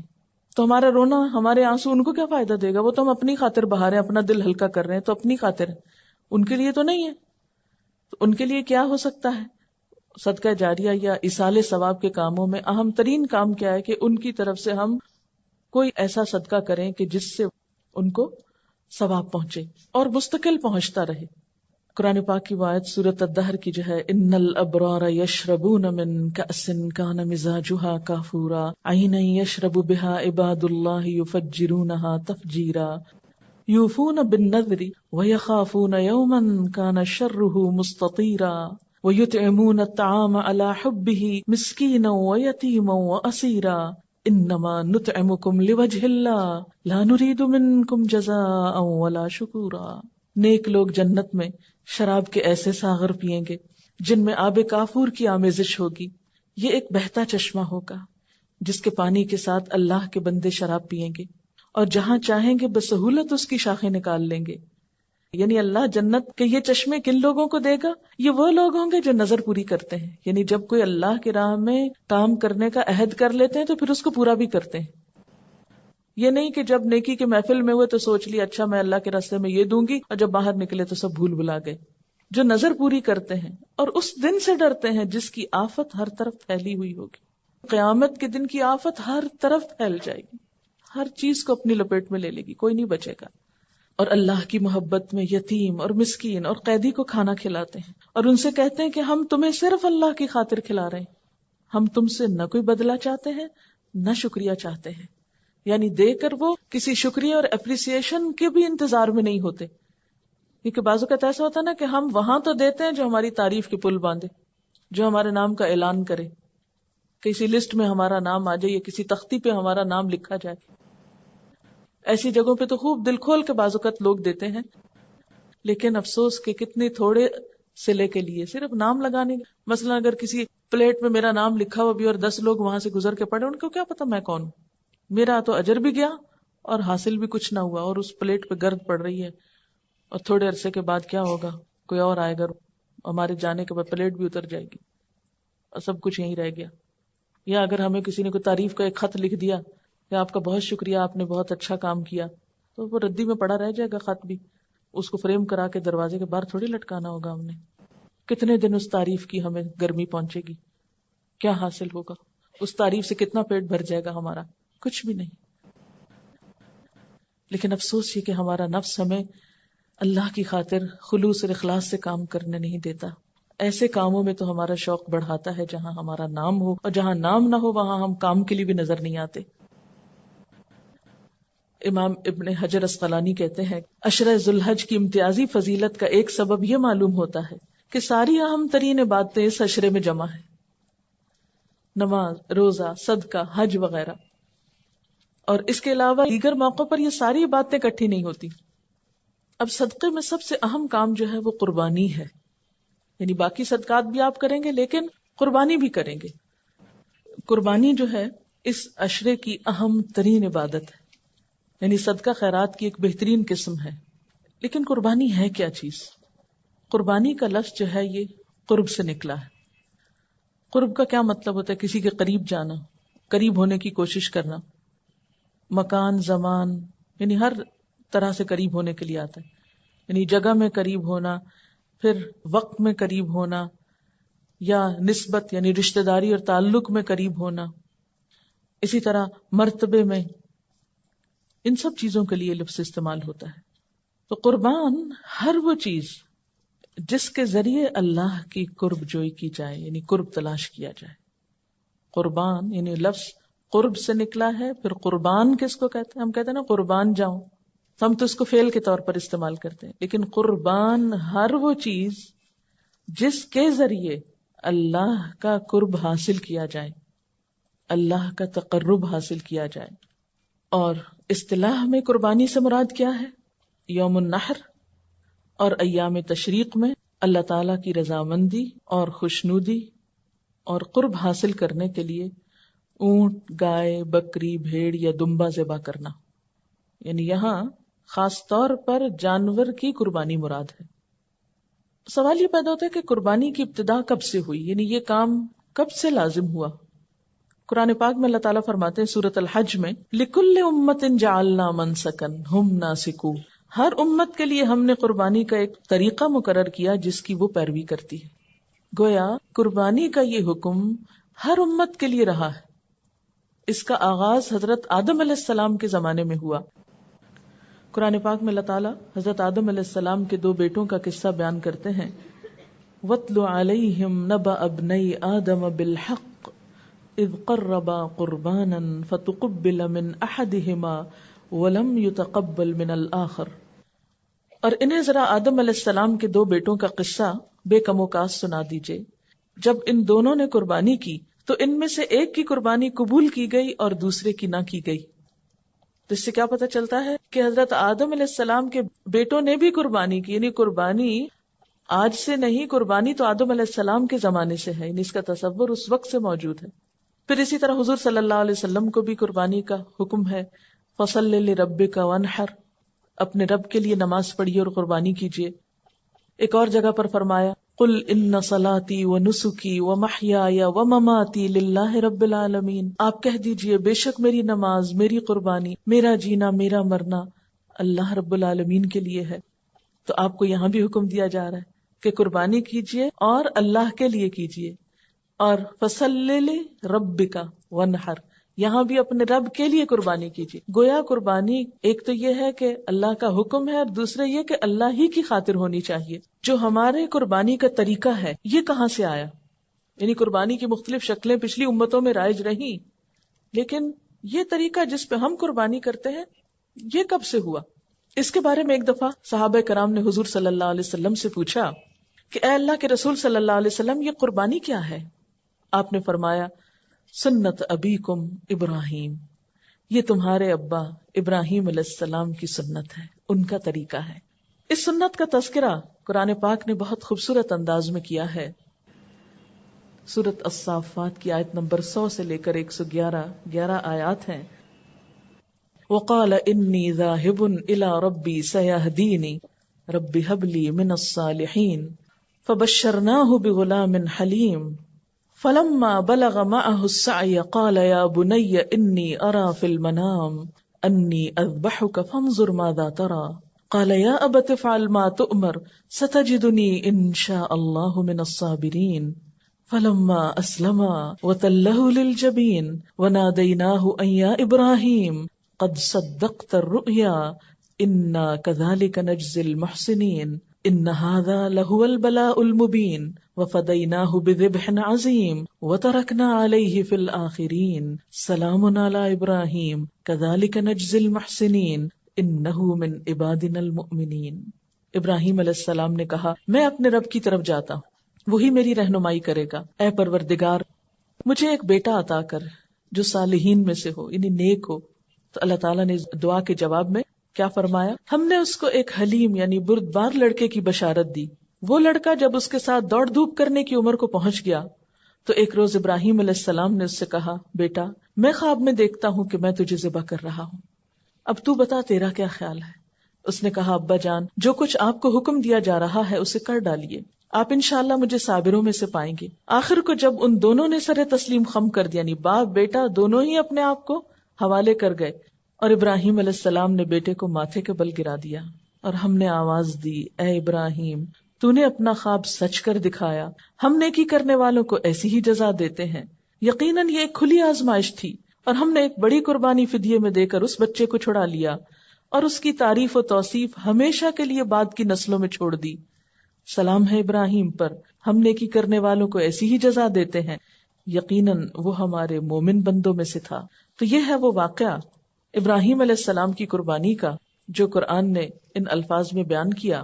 اس واقعے کے بارے میں حفیظ جالندری نے ایک نظم لکھی ہے جو اس کی ایک بہترین تفسیر بھی ہے، اسی کو پڑھ کر آپ کو اس کی تفسیر سناؤں گی۔ پدر بولا یعنی باپ، فارسی کے لفظ اردو شاعری میں استعمال ہوتے ہیں۔ پدر بولا کہ بیٹا، آج میں نے خواب دیکھا ہے، کتاب زندگی کا ایک نرالا باب دیکھا ہے۔ یہ دیکھا ہے کہ میں خود آپ تجھ کو ذبح کرتا ہوں، خدا کے حکم سے تیرے لہو میں ہاتھ بھرتا ہوں۔ ذرا امیجن بھی کرتے جائیں کہ باپ بیٹے کو کہہ رہا ہے کہ اللہ کے حکم سے میں تجھے ذبح کر رہا ہوں۔ سعادت مند بیٹا جھک گیا فرمانے باری پر، زمین و آسماں حیراں تھے اس اطاعت گزاری پر۔ رضا جوئی کی یہ صورت نظر آئی نہ تھی اب، یعنی ایسے بھی کوئی اللہ کی رضا پہ راضی ہوتا ہے؟ اس سے پہلے ایسی اطاعت کسی نے نہیں دیکھی۔ یہ جرت پیشتر انسان نے دکھلائی نہ تھی اب تک، اس سے پہلے کہ کسی انسان نے اللہ کی اطاعت کے لیے ایسی جرت نہیں دکھائی تھی۔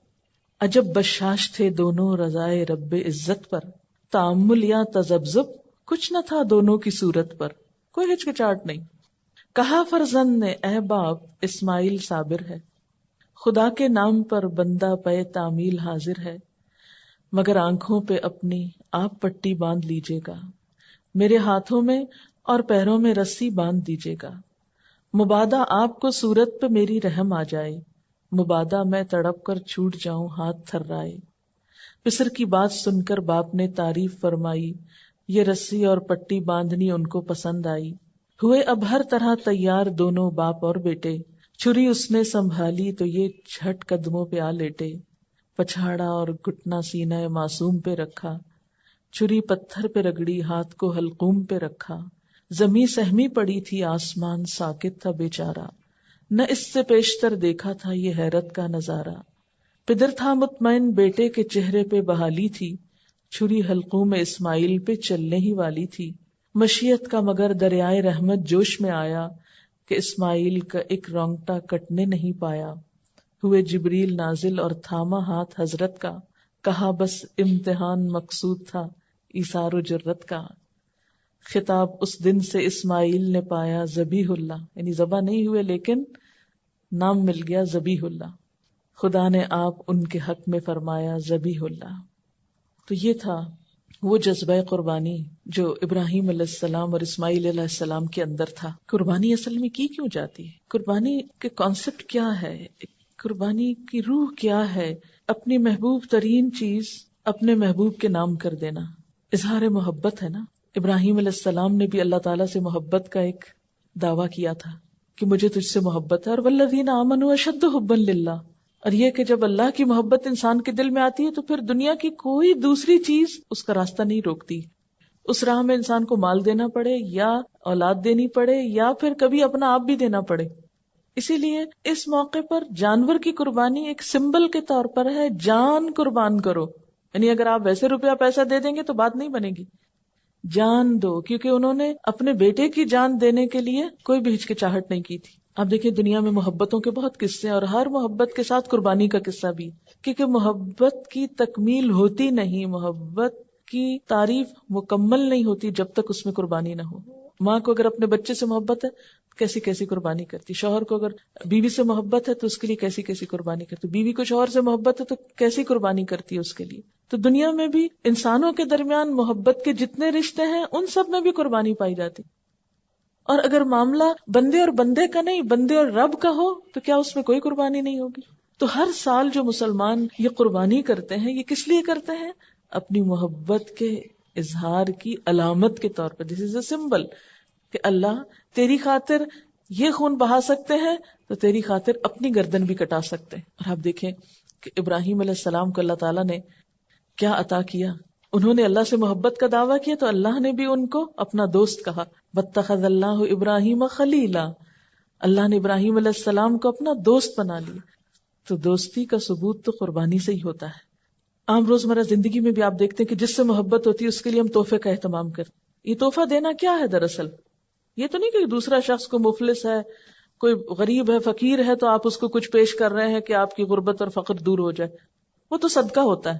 تحفے کی روح کیا ہے؟ تحفے کی روح یہی ہے نا کہ ایک اظہار محبت ہوتا ہے کہ میرے دل میں آپ کا ایک مقام ہے۔ تحفے میں اصل چیز اس کی ویلیو نہیں ہوتی کہ وہ کتنی بڑی چیز ہے، کتنے ہزاروں لاکھوں کی ہے۔ جدید دنیا میں جو تحفے کا کانسیپٹ ہو گیا نا کہ ایک مٹیریلسٹک اپروچ ہو گئی کہ زیادہ قیمتی تحفہ شاید زیادہ محبت کی علامت ہے، نہیں، محبت کی علامت کے طور پر تو آپ کچھ بھی قربان کر سکتے ہیں، کوئی بھی چیز دے سکتے ہیں، معمولی سے معمولی بھی ہو سکتی، اور اس میں ہر شخص اپنی حیثیت دیکھے گا نا کہ میرے میں حیثیت کیا ہے۔ بہت سے لوگ پوچھتے ہیں کہ اچھا کس پہ قربانی لازم ہے، کون قربانی کرے، اور پھر عموماً یہ بتایا جاتا ہے کہ جو صاحب نصاب ہے، جس پہ زکوٰۃ ہے، وہ قربانی کرے، لیکن ہم دیکھتے ہیں کہ اللہ کے رسول صلی اللہ علیہ وسلم تو کبھی بھی صاحب نصاب نہیں ہوئے، ان کے ہاں تو کبھی بھی اتنا مال جمع نہیں ہوا کہ آپ اس میں سے زکوٰۃ نکالیں یا کچھ اور، وہ تو جو آتا تھا دے ڈالتے تھے۔ اور یہاں تک حالت تھی تنگ دستی کی، حضرت عائشہ رضی اللہ تعالیٰ عنہا سے روایت ہے کہ جب سے آل محمد مدینہ میں آئے، یعنی آپ صلی اللہ علیہ وسلم کی فیملی جب سے مدینہ میں آئی، کبھی مسلسل 3 رات تک گندم کے آٹے کی روٹی سے سیر نہیں ہوئی، یہاں تک کہ آپ صلی اللہ علیہ وسلم وفات پا گئے، یعنی 3 دن بھی مسلسل روٹی نہیں پکی آپ کے گھر میں تھرو آؤٹ مدنی پیریڈ، پھر بھی آپ قربانیاں کرتے رہے۔ تو یہ قربانی پھر اصل میں کیا ہے؟ محبت کا اظہار ہے۔ اس کے لیے ضروری نہیں کہ آپ کے پاس اتنا سونا ہو یا اتنی چاندی ہو یا اتنا بزنس ہو یا اتنا بینک بیلنس ہو، بس آپ دیکھیں کر سکتے ہیں تو کر لیں، ایک قربانی بھی سارے گھر کی طرف سے کافی ہو جائے گی، لیکن محبت کے اظہار کے طور پر اللہ تعالیٰ نے خود جو طریقہ بتایا، کیونکہ آپ یعنی ویسے بھی محبت کے اظہار کے لیے تحفہ دیا جاتا ہے، لیکن جب آپ کو پتا چل جاتا ہے کہ فلاں شخص کو یہ چیز بہت پسند ہے تو آپ کی پھر کوشش کیا ہوتی ہے کہ میں وہ دوں جو اس کو پسند ہے۔ اس لیے جب یہ باتیں کی جاتی ہیں نا کہ غریبوں کو روپیہ دے دینا چاہیے اس دن، اور فلاں چیز دے دینی چاہیے، اس پیسے کو فلاں کام میں استعمال کر لینا چاہیے، فلاں سڑک بنوا لینی چاہیے، فلاں پل بنوا لینا چاہیے، سب باتیں اپنی جگہ ہیں، لیکن آج آپ کے محبوب کو پسند ہے کہ آپ ایک جانور قربان کریں۔ یہ سارا سال پل بنوائیں، سڑکیں بنوائیں، جو مرضی کرائیں، لیکن آج اس کو کون سا تحفہ پسند ہے آپ کی طرف سے؟ جانور قربان کرنا۔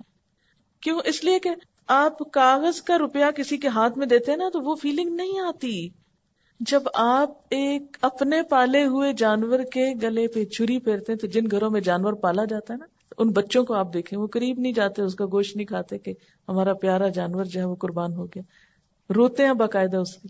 اور اس وقت جو دل کی حالت ہوتی ہے وہ روپیہ کسی کو پکڑانے سے وہ جذبات نہیں پیدا ہوتے، اور یہ یاد دہانی ہے مسلسل، یا اللہ آج اس جانور کے گلے پہ چھری پھیر رہا ہوں، کل آپ نے مجھے طلب کیا نا تو میں بھی حاضر ہوں، میں اپنی جان بھی دوں گا آپ کو، کیونکہ محبت میں تو پھر کوئی بھی چیز بچا کے نہیں رکھی جاتی نا۔ آپ صلی اللہ علیہ وسلم 10 سال مدینہ میں رہے اور ہر سال قربانی کی، اسی لیے آپ نے فرمایا، ابو داؤد کی روایت ہے، اے لوگو، بے شک ہر گھر والوں کے ذمے ہر سال قربانی ضروری، ان علی کل اہل بیت فی کل عام اضحیہ۔ اب یہ الگ بات ہے کہ اگر بالکل پیسے نہیں ہیں اور مطلب نہیں کرنے کے قابل ایک بھی، تو کوئی بات نہیں، کیونکہ بہت لوگ بہت ہی غریب ہوتے ہیں۔ قربانی دراصل محبت کے اظہار کی ایک علامت ہے، اور اس کے لیے بہت زیادہ فقہی مسئلوں میں پڑھنا، اس پہ جائز ہے اس پہ ناجائز ہے، یہ کرے یا نہ کرے، وہ کرے یا نہ کرے، بہت کچھ پوچھنے کی ضرورت نہیں، اپنے آپ کو ٹٹولیں، دیکھیں کیا دے سکتے ہیں کیا نہیں دے سکتے، اور کر لیں جو کر سکتے ہیں، نہیں کر سکتے تو آئندہ کے لیے کوئی ترتیب سوچیں اسی طرح کی کہ جس سے آپ کچھ کر سکیں۔ اور اگر کوئی وسعت کے باوجود قربانی نہ کر سکے تو اس کے بارے میں کیا فرمایا کہ جسے قربانی کرنے کی وسعت اور طاقت ہو اور وہ قربانی نہ کرے، وہ مسلمانوں کی عیدگاہ میں حاضر نہ ہو۔ اب یہ ہے کہ بعض حالات واقعی ایسے ہوتے ہیں کہ انسان نہیں کر سکتا، کوئی جان بوجھ کے نہیں ایسے کرتا، ہمت نہیں ہے۔ مثلا ایک شخص کی مہینے کی آمدنی 3,000 روپے ہے، وہ تو بچوں کا دودھ بھی نہیں پورا کر پا رہا، 2 وقت کی روٹی نصیب نہیں، وہ کہاں سے قربانی کرے، چاہے اس کا دل کتنا بھی روتا ہو۔ ایسا شخص کیا کرے؟ ایسے لوگوں کو بھی اللہ نے ثواب سے محروم نہیں رکھا۔ ایک آدمی نے حضور صلی اللہ علیہ وسلم سے عرض کیا کہ میرے پاس قربانی کے لیے تو کوئی جانور نہیں، لیکن میرے پاس دودھ دینے والا ایک جانور ہے، یعنی میرے گھر میں ایک مثلا گائے یا بکری وغیرہ ہے، اسی کو کر دوں؟ تو آپ نے فرمایا نہیں، اس کو نہیں کرو، کیونکہ اسلام جو ہے نا ایک اعتدال والا دین ہے، دوسروں پہ ان کی وسعت سے بڑھ کے بوجھ نہیں ڈالتا۔ آپ نے فرمایا نہیں، بلکہ تو عید کی نماز کے بعد اپنے بال، ناخن اور مونچھیں کٹوا اور اپنے پوشیدہ بال مونڈ لے، بس اللہ تعالیٰ کے نزدیک یہی تیری پوری قربانی ہے۔ اسی لیے ہمیں کیا حکم دیا گیا ہے کہ ذوالحج کا چاند نظر آنے کے بعد نہ ناخن کاٹے جائیں، نہ بال کاٹے جائیں، نہ ہی شیو کی جائے، اور نہ ہی بال اکھاڑے جائیں، نو ویکسنگ، نو تھریڈنگ، نو پلکنگ۔ اور عید کی نماز کے بعد کیا کیا جائے؟ کیونکہ عام طور پر تو کیا ہوتا ہے، عید کی تیاری میں لوگ اپنے آپ کو سنوارتے بناتے ہیں، بچوں کے بال کٹوائے جاتے ہیں، حجامت کروائی جاتی ہے، لیکن اس عید کے موقع پر عید سے پہلے کچھ نہیں کرنا۔ عید کی نماز کے بعد جب دوسرے لوگ جانور کاٹ رہے ہوں گے تو آپ کے پاس جانور کاٹنے کو نہیں، تو اپنے ناخن کاٹ لیجئے، یہی آپ کی قربانی ہو گئی، یعنی جس کے پاس وسعت نہیں۔ اور جس کے پاس وسعت ہے قربانی کرنا ہے، اس کے لیے بھی یہی حکم ہے۔ اور حاجی جو حج کرنے جا رہے ہوتے ہیں تو احرام کی حالت میں بھی ان بالوں کو، ناخنوں کو آپ ٹچ نہیں کر سکتے۔ تو اس طرح حج والے اور قربانی والے اور بغیر قربانی والے سب ایک چیز میں تو شریک ہو سکتے ہیں نا، یعنی اللہ تعالیٰ ہر ایک کو نیکی کا موقع دیتا ہے۔ اور جو قربانی کر سکے ان کے لیے کیا ثواب ہے، کیا فائدہ ہے؟ آپ صلی اللہ علیہ وسلم نے فرمایا، 10 ذوالحج کو خون بہانے سے بڑھ کر ابن آدم اللہ کے ہاں کوئی بہتر عمل نہیں کرتا، یعنی اس دن کی سب سے نمبر 1 ٹاپ کی عبادت کیا ہے؟ خون بہانا۔ یہ جانور قیامت کے دن اپنے سینگوں، کھروں اور بالوں سمیت آئیں گے، اور خون کے زمین پر گرنے سے پہلے اللہ کے ہاں اس کا ایک مقام ہوتا ہے، یعنی وہ خون زمین پہ جو گرنے لگتا ہے تو اس سے پہلے وہ اللہ کے ہاں ویلیو کر لیا جاتا ہے، اس جانور کا اتنا خون جائے گا، اور وہ ثواب لکھ لیا جاتا ہے۔ اس لیے تم یہ قربانی خوش دلی سے کیا کرو۔ آپ نے فرمایا اے لوگو قربانی کرو، جانوروں کا خون آخرت کے ثواب کی نیت سے بہاؤ۔ قربانی کے جانور کا خون اگرچہ ظاہراً زمین پہ گرتا ہے یعنی برباد ہوتا دکھائی دیتا ہے، لیکن حقیقتاً اللہ کے خزانے میں چلا جاتا ہے، یعنی جانور کا بہا ہوا خون جو ہے وہ بھی کاؤنٹ ہوتا ہے ثواب میں۔ آپ صلی اللہ علیہ وسلم سے پوچھا گیا کہ اس قربانی سے ہمیں کیا ملے گا، کیا فائدہ ہوگا؟ آپ نے فرمایا ہر بال کے بدلے میں ایک نیکی ملے گی۔ صحابہ کرام کہنے لگے اور بھیڑ کی اون کے بدلے؟ کیونکہ بھیڑ کی اون میں زیادہ بال ہوتے ہیں نا، وہ جڑے جڑے ہوتے ہیں اکٹھے اور بہت باریک باریک ہوتے ہیں۔ فرمایا بھیڑ کی اون کے ہر بال کے بدلے میں بھی ایک نیکی ہے۔ یہ دمبا یا بھیڑ جو ہوتی ہے اس پہ زیادہ بال ہوتے ہیں تو ایک ایک بال کے بدلے ایک ایک نیکی۔ پھر اسی طرح ایک اور جگہ پر آتا ہے کہ فربا جانور کی یعنی اچھے صحت مند جانور کی قربانی کرو کیونکہ یہ پل صراط پہ تمہاری سواریاں ہوں گے، یہ بھی ایک فائدہ ہے۔ قیامت کے دن آپ کو یہ سب اجر ملے گا۔ لیکن دنیا میں بھی کیا ہوتا ہے، قربانی کے کئی فائدے ہیں۔ لوگ تو کہتے ہیں نا لو اتنے پیسے ہر سال ضائع ہو جاتے ہیں، اتنے جانور کٹ جاتے ہیں، لیکن بات یہ ہے کہ ایک ایک چیز اس کی کام آتی ہے۔ مثلاً خون جو ہے وہ زمین پہ گرتا ہے تو زمین زرخیز ہوتی ہے، بعض پودوں کو تو آپ نے دیکھا ہوگا کہ خاص طور پہ ڈالا جاتا ہے کہ وہ زیادہ بڑھتے ہیں اس کی وجہ سے۔ اسی طرح گوشت جو ہے وہ لوگوں کے لیے ایک بہت زبردست غذائی ضرورت پوری کرتا ہے۔ عام دنوں میں صاحب حیثیت لوگ تو گوشت کھا لیتے ہیں، لیکن اس قربانی کی برکت سے وہ لوگ بھی گوشت کھا لیتے ہیں کہ جو سارا سال گوشت افورڈ نہیں کر سکتے، جن کو سارا سال چکھنے کو نہیں ملتا۔ تو ان دنوں جب بہتات ہوتی ہے تو ان تک بھی کچھ نہ کچھ خیر پہنچ جاتی۔ اور لٹرلی کئی ایسے لوگوں کے ساتھ ملاقات کا موقع ملا جنہوں نے پرسنلی مجھے بتایا قربانی کے علاوہ ہم تو گوشت کا سوچ بھی نہیں سکتے۔ تو قربانی ہوتی ہے ان تک جاتا ہے، اس لیے ان کو بھی غذائیت پہنچ جاتی، کیونکہ آپ غریبوں کو پیسہ دیں گے وہ معلوم نہیں اور کس کام لگا دیں گے، پھر ان کی صحت جائے گی، تو صحت ہو تو سب کام ہوتے ہیں نا۔ تو اس طرح ایک طرح سے انہیں سال میں ایک اچھی خوراک بھی مل جاتی ہے۔ پھر اسی طرح یہ ہے کہ کھال اور اون وغیرہ کا کتنا بزنس ہوتا ہے، پھر یہ کہ وہ کتنے لوگوں کے بزنس بڑھتے ہیں اس سے، یعنی کھالوں کو اکٹھا کرنے سے لے کر ان کو بیچنے تک اور ایکسپورٹ امپورٹ اور معلوم نہیں کیا کچھ، اس کے ذریعے کتنے بے شمار لوگ جو ہیں ان کاموں میں انوالو ہو جاتے ہیں، ان سب کو ایک طرح سے کام مل جاتا ہے۔ پھر بہت سے لوگ جن کو پتا ہوتا ہے کہ سال میں ہمارے جانور فلاں موقع پر بکیں گے، وہ کیا کرتے ہیں، جانور پالنا شروع کر دیتے ہیں، ان کو ایک کام مل جاتا ہے۔ ایک تو یہ کہ غریب کو آپ پیسے پکڑائیں، اور ایک یہ ہے کہ وہ جانور پالے، وہ بھی کسی کام لگے، اور پھر آپ اس کو پیسے دیں اور وہ اپنے ہاتھ کی کمائی سے کھائے، بنسبت اس کے کہ آپ اس کو صرف صدقے سے کھلاتے رہیں۔ اسی طرح یہ فائدہ بھی ہے کہ انسانوں کے درمیان ایک تعلق اور ایک ہمدردی کی فضا بھی ہوتی ہے، کیونکہ گوشت کی تقسیم کرتے وقت جن کے پاس لے کے جاتے ہیں یا کوئی آپ کو دینے کے لیے آ جاتا ہے تو وہ جو تبادلہ ہوتا ہے اس گوشت کا، اس سے بھی لوگوں کو فائدہ پہنچتا ہے، میل ملاقات ہوتی ہے۔ پھر گوشت زیادہ ہو جاتا ہے تو دعوتیں بھی کی جاتی ہیں، اس سے بھی میل ملاقات بڑھتی ہے۔ قربانی کا جانور یہ ضروری ہے کہ وہ صحت مند جانور ہو، اس میں عیب نہ ہو، اور پھر یہ کہ 2 دانت والا جانور ہو جس کی عمر جو ہے وہ کم از کم 1 سال ہو، کیونکہ بہت چھوٹا جانور جو بچہ نہیں اس میں کر سکتے۔ پھر جس نے قربانی کرنا ہو اس کے لیے حکم ہے کہ وہ جس نے ذوالحج کا چاند دیکھ لیا اور قربانی کا ارادہ رکھتا ہے تو اسے بال اور ناخن نہیں تراشنا چاہیے۔ پھر اسی طرح یہ ہے کہ حضرت عطا بن یسار کہتے ہیں کہ میں نے ابو ایوب انصاری سے پوچھا کہ آپ صلی اللہ علیہ وسلم کے زمانے میں قربانیاں کیسے ہوتی تھی، یا آپ کیسے کرتے تھے قربانیاں؟ تو انہوں نے کہا کہ ایک آدمی ایک بکری اپنی طرف سے اور اپنے اہل خانہ کی طرف سے قربانی کر دیتا تھا، یعنی ضروری نہیں کہ گھر کا ہر شخص ہی کرے، ایک جانور سب کی طرف سے بھی ہو سکتا ہے۔ وہ خود بھی اس میں سے کھاتے تھے، اوروں کو بھی کھلاتے تھے۔ ہوتے ہوتے لوگ فخر کرنے لگے اور نوبت یہاں تک پہنچ گئی جو تم دیکھ رہے ہو، یعنی ایک ایک گھر میں کئی کئی ہونے لگی، اور وہ اللہ کی خاطر نہیں بلکہ فخر کے لیے، بتانے کے لیے، لوگوں کو دکھانے کے لیے۔ پھر اسی طرح یہ ہے کہ قربانی عید کی نماز پڑھ کے کرنی چاہیے۔ عید کی نماز سے پہلے اگر کسی نے قربانی کر لی تو وہ قربانی نہیں ہوتی۔ پھر اسی طرح اس کے لیے نیت ضروری ہے، مثلا اگر کوئی بچڑ اس دن اپنے دکان کھولنے کے لیے قربانی کر رہا ہے تو وہ بزنس کے لیے کر رہا ہے، اللہ کی خاطر نہیں، تو چاہے وہ عید کے دن ہی کرے، اس کا وہ اجر و ثواب نہیں ہے جو ایک شخص فی سبیل اللہ کرتا ہے۔ اسی طرح کچھ ادب آداب بتائے گئے ہیں کہ جب قربانی کی جائے تو چھری تیز ہو، کیونکہ آپ نے فرمایا کہ ہر چیز پر احسان کرنا چاہیے، اللہ تعالیٰ نے ہر چیز پر احسان فرض کیا ہے، بس جب تم قتل کرو تو اچھی طرح اور ذبح کرو تو اچھی طرح۔ جب تم میں سے کوئی ذبح کرنا چاہے تو چھری کو اس طرح تیز کرے، یعنی خوب تیز کر لے، اور اپنے جانور کو آرام دینی فوراً وہ کام مکمل ہو جائے۔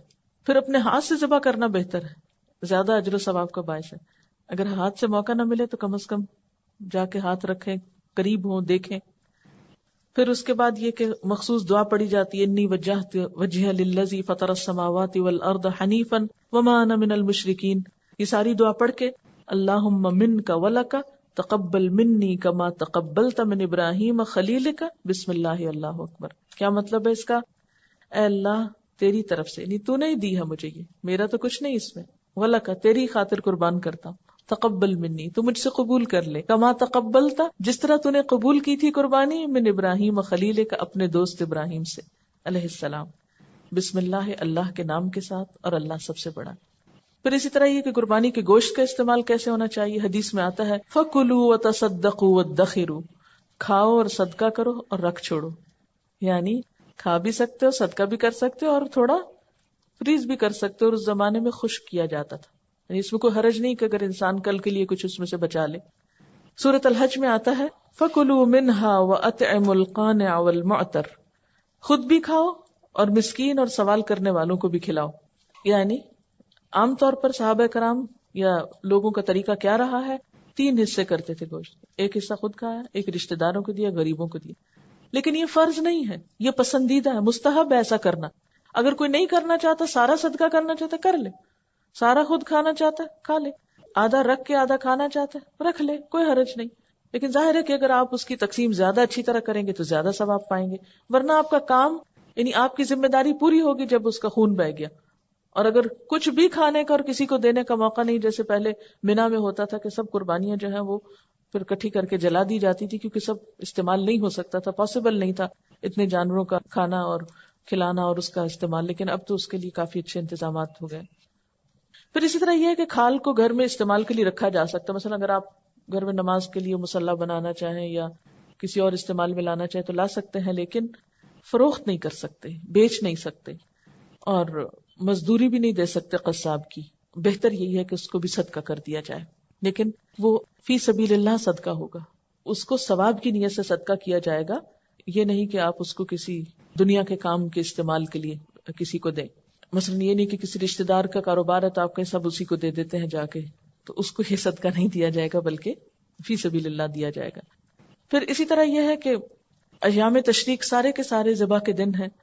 پھر اپنی طرف سے بھی قربانی دے سکتے ہیں. اگر کوئی ادارہ یا کوئی کچھ لوگ مل کے قربانی کریں تو وہاں پیسے بھی ڈال سکتے ہیں، جیسے گائے اور اونٹ میں مختلف حصے ڈالے جاتے ہیں. پھر اپنی طرف سے بھی کر سکتے ہیں، والدین کی طرف سے کر سکتے ہیں، زندہ کی طرف سے کر سکتے ہیں، مردہ کی طرف سے کر سکتے ہیں، رشتہ داروں کی طرف سے بھی کر سکتے ہیں. اور اب آخری حصہ یہ ہے کہ عید کا دن کیسے گزاریں، کیونکہ آخری کام اس میں پھر کیا ہوگا، یعنی عید کا دن آ جائے گا جس دن قربانی کرنا ہوگی. اس میں سب سے پہلے یہ کہ ان 2 دنوں میں روزہ نہیں رکھا جاتا. ہاں، عید الفطر میں آپ صلی اللہ علیہ وسلم صبح کچھ میٹھا کھا کر نماز پڑھنے جاتے تھے، لیکن عید الاضحیٰ میں صبح میں کچھ نہیں کھاتے تھے، حتیٰ کہ صحابیات اپنے بچوں کو دودھ تک نہیں پلاتی تھی. یعنی اتنا اہتمام اس سنت کا کیا جاتا تھا. دوسرا کام یہ ہے کہ غسل کرنا چاہیے، نہانا چاہیے. عید الفطر اور عید الاضحیٰ کے دن آپ صلی اللہ علیہ وسلم غسل فرمایا کرتے تھے. اچھا لباس پہننا چاہیے. بہقی کی روایت میں آتا ہے حضور صلی اللہ علیہ وسلم عیدین اور جمعہ کے موقع پر اپنی سرخ چادر پہنا کرتے تھے، یعنی لباس میں اہتمام کرتے تھے. ہم عام طور پہ کیا کہتے ہیں، بور دن ہے، کیا کرنا ہے، بس ایسے ہی ٹھیک ہے، ابھی تو گوشت آ جائے گا، پکانا ہوگا، پھر کیا کرتے سارا دن گندے ملندے رہتے ہیں، اور پھر شام کو کسی کے گھر جانا ہو فارغ ہو کے اچھے کپڑے پہن کے چلے جاتے. نہیں، صبح میں نہا کے اچھے کپڑے پہنیے اور پھر عید پڑھنے جائیے. پھر اسی طرح یہ ہے کہ عیدگاہ کی طرف اگر پیدل جائیں تو زیادہ اچھا، لیکن بہت دور ہو اور نماز ہی نہ نکل جائے تو اس کے لیے بہتر یہ ہے کہ پھر آپ سواری پہ بھی جا سکتے ہیں. آپ صلی اللہ علیہ وسلم کا طریقہ یہ تھا کہ آپ پیدل جاتے تھے، چل کے جاتے تھے عیدگاہ اور چل کے واپس آتے تھے. خواتین بھی نکل سکتی ہیں. بخاری اور مسلم کی روایت ہے، حضرت ام عطیہ سے روایت ہے کہ رسول اللہ صلی اللہ علیہ وسلم نے حکم دیا کہ عید الفطر اور عید الاضحیٰ کے دن ہم چھوٹی بچیوں اور جوان اور حیض والی عورتوں کو عیدگاہ لے جائیں. البتہ حیض والی عورتیں نماز کی جگہ سے الگ رہیں اور مسلمانوں کی دعا میں شریک ہوں، یعنی اجتماعی دعا کی بھی یہاں سے دلیل ملتی ہے. میں نے عرض کیا اللہ کے رسول صلی اللہ علیہ وسلم بعض عورتیں ایسی بھی ہیں جن کے پاس چادر نہیں ہوتی. آپ نے فرمایا جس عورت کے پاس چادر نہ ہو اس کی بہن یا سہیلی کو چاہیے کہ اپنی چادر میں اس کو لے لے، یعنی اس کو اپنی چادر میں چھپا لے، یا اپنی چادر ادھاری دے دے، لیکن یہ کہ چادر پہن کے نکلے. حضرت عبداللہ بن عباس سے روایت ہے کہ رسول اللہ صلی اللہ علیہ وسلم عید کے دن اپنی بیویوں اور بیٹیوں کو عیدگاہ لے جاتے تھے. ابن ماجہ کی روایت. پھر یہ ہے کہ جاتے اور آتے ہوئے تکبیریں پڑھنی چاہیے. اس میں آپ دیکھیں گے کہ گھر کے بچوں کو اگر آپ سکھا دیں نا، یعنی بڑوں کو تو مشکل ہوتی ہے نا، بچوں کو اگر آپ سکھا دیں اور وہ بلند آواز سے پڑھیں تو سب کو یاد آتی رہیں گی اور اوروں کو بھی وہ پڑھاتے رہیں گے. نافع ابن عمر سے روایت کرتے ہیں کہ ابن عمر عید الاضحیٰ اور عید الفطر کے دن جب عیدگاہ کی طرف جاتے تو بلند آواز سے تکبیریں کہتے یہاں تک کہ عیدگاہ میں پہنچ جاتے ہیں. اونچی اونچی پڑھتے جاتے تاکہ اور لوگوں کو بھی یاد آ جائے. کچھ لوگ متقین کے امام ہوتے ہیں نا، وہ اپنے عمل سے دوسروں کو نیکی کی طرف لگائے رکھتے ہیں. پھر عیدگاہ میں بھی پہنچ کر تکبیریں کہتے یہاں تک کہ نماز عید پڑھنے کے لیے امام صاحب آ جاتے. عورتیں جو ہیں وہ بلند آواز سے نہیں پڑھیں، آہستہ آہستہ پڑھتی بھی جائیں. تو عید کے دن کے کاموں میں کیا ہے کہ آپ صبح تیاری کریں، نہائیں دھوئیں، کپڑے اچھے پہنے، ایسی خوشبو نہ لگائیں کہ جو عیدگاہ میں جاتے ہوئے دوسروں کو آئے. پھر چادر اوڑھ کر عیدگاہ پہنچے، نماز پڑھیں، واپس آئیں. قربانی ہو، قربانی کو دیکھیں اگر ممکن ہو. آپ صلی اللہ علیہ وسلم ویسے عیدگاہ میں ہی قربانی کیا کرتے تھے، اور یہ ایک بڑا ہائیجینک طریقہ ہے کہ سب کی قربانیاں ایک جگہ پر ہو، وہیں سے صفائی ہو جائے. ہمارا تو ہر گلی بازار کے نکڑ میں قربانی ہو رہی ہوتی ہے اور گندگی میں چھوڑ کے ہم اپنا گوشت اٹھا کے گھر چلے جاتے ہیں. تو یہ طریقہ ٹھیک نہیں، اور پھر صفائی کرنے والوں کی بھی چھٹی ہوتی ہے تو 3 دن عذاب کے ہو جاتے ہیں. اس معاملے میں بہت احتیاط کرنے کی ضرورت ہے کہ ہماری ایسے کسی کام سے دوسرے کو اذیت نہ ہو. پھر یہ ہے کہ آپ گوشت کی تقسیم کریں، رشتہ داروں کو ملیں، غریبوں کو وزٹ کریں، ان کو اپنی خوشی میں شریک کریں، اور ذکر کی کثرت کرتے رہیں، ذکر نہ بھولیں. کیونکہ ہوتا کیا ہے، جو ہی خوشی کا موقع آیا سب سے پہلے ذکر بھول گئے. اور آخری بات یہ ہے کہ صرف جانوروں کی قربانی نہیں کرنی، کچھ اور چیزوں کی قربانی بھی کرنی ہے. کوئی ایک اپنی بری عادت جس سے آپ بہت تنگ ہو اس کو لکھ لیں اور نیت کر لیں کہ اس دفعہ اس موقع پر میں نے اپنی اس عادت کو چھوڑ دینا یا اس خواہش کو میں نے قربان کر دینا ہے جو اللہ تعالیٰ کو پسند نہیں. کوئی بھی اپنا اپنا سوچ لے. ہر شخص اپنے غلطیوں اور گناہوں کے بارے میں زیادہ آگاہ ہوتا ہے. تو اگر ہم تھوڑی سی پلاننگ کر لیں کہ یہ کام ہم نے نہیں اس کے بعد کرنا، تو انشاءاللہ ہر عید پر اگر ایک ایک چیز چھٹتی جائے. اور پھر یہ ہے کہ سب سے بڑی قربانی اگر آپ کر سکیں تو انا کی کر دیں. تھوڑی سی میں کے اوپر کوئی چھری پھر جائے تو اچھا ہے. ان دنوں میں مٹا دے اپنی ہستی کو گر کچھ مرتبہ چاہے، کہ دانا خاک میں مل کر گل و گلزار ہوتا ہے. اگر آپ واقعی بہار و پھول بننا چاہتے ہیں تو پھر اس کے لیے کیا کرنا ہے، عاجزی اختیار کرنی ہے انشاءاللہ تعالی. اور یاد رکھیے کہ لن تنالوا البر حتى تنفقوا مما تحبون. اور آخری چیز جو چیک کریں گے وہ یہ کہ ایک چیز کہ آپ کے اندر پیدا ہوئی کہ نہیں، اور وہ ہے تقویٰ.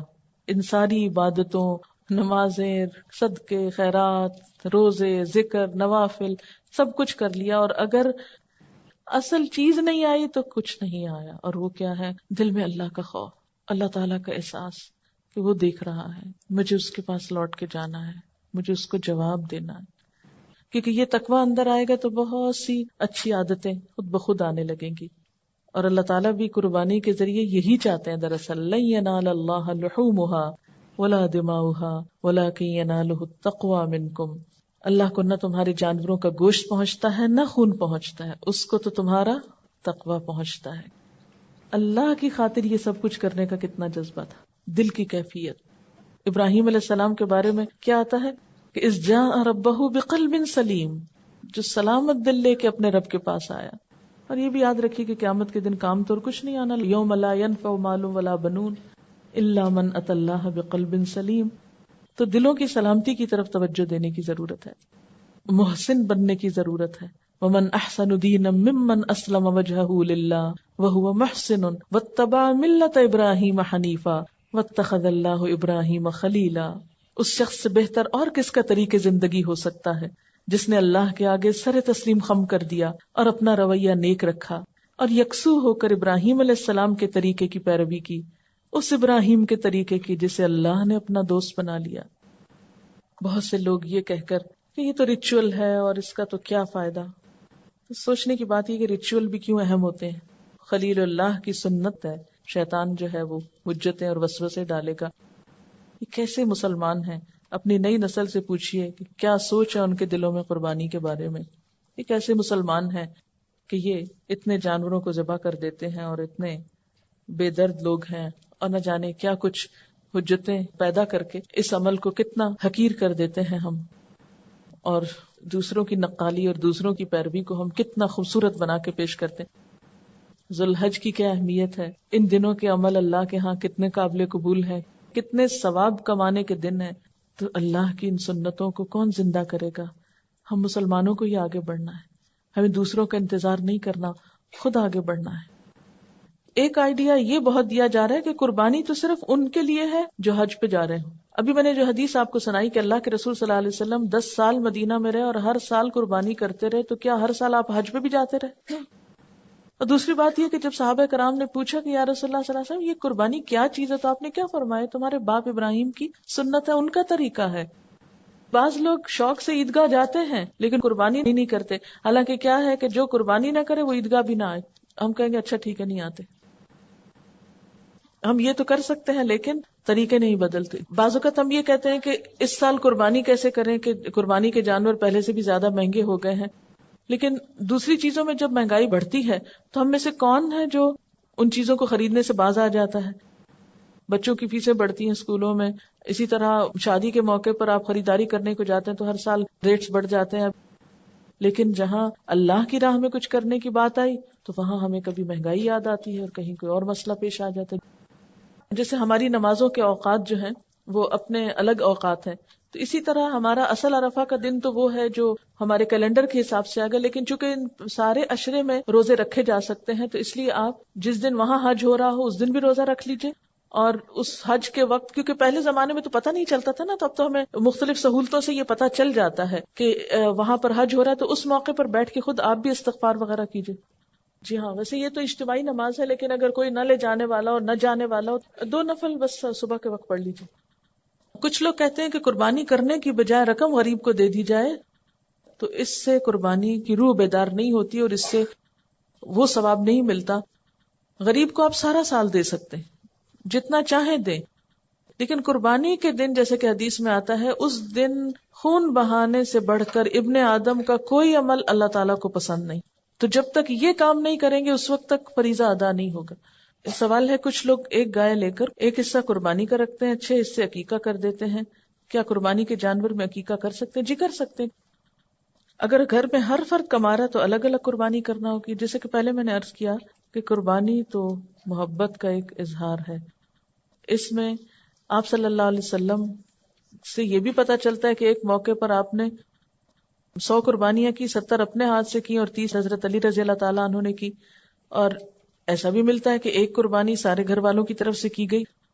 تو یہ آپ کی اپنی خوشی اور استطاعت پر ہے کہ آپ کیا کرنا چاہتے ہیں، اس میں کوئی آپ کو واضح ایسا قانون نہیں دیا گیا کہ یہ کرے اور یہ نہیں کرے، لکیریں نہیں کھینچ کے بتائی گئی، یہ تو محبت کا ایک امتحان ہے۔ نبی صلی اللہ علیہ وسلم کے نام سے قربانی کرنے کے علاوہ دوسرے انبیاء کے نام سے بھی کر سکتے ہیں، یا صحابہ کرام کی طرف سے بھی کر سکتے ہیں، پوری امت کی طرف سے بھی کر سکتے ہیں، یعنی ایک میں بہت سارے بھی شریک ہو سکتے ہیں۔ اللہ کی رحمت بہت وسیع ہے، اس کے لیے کچھ مشکل نہیں۔ پھر یہ سوال ہے کہ جس دن سعودی عرب میں 10 ذی الحج ہوتی ہے اس دن یہاں 9 ذی الحج ہوتی ہے، تو کیا ہم روزہ رکھیں؟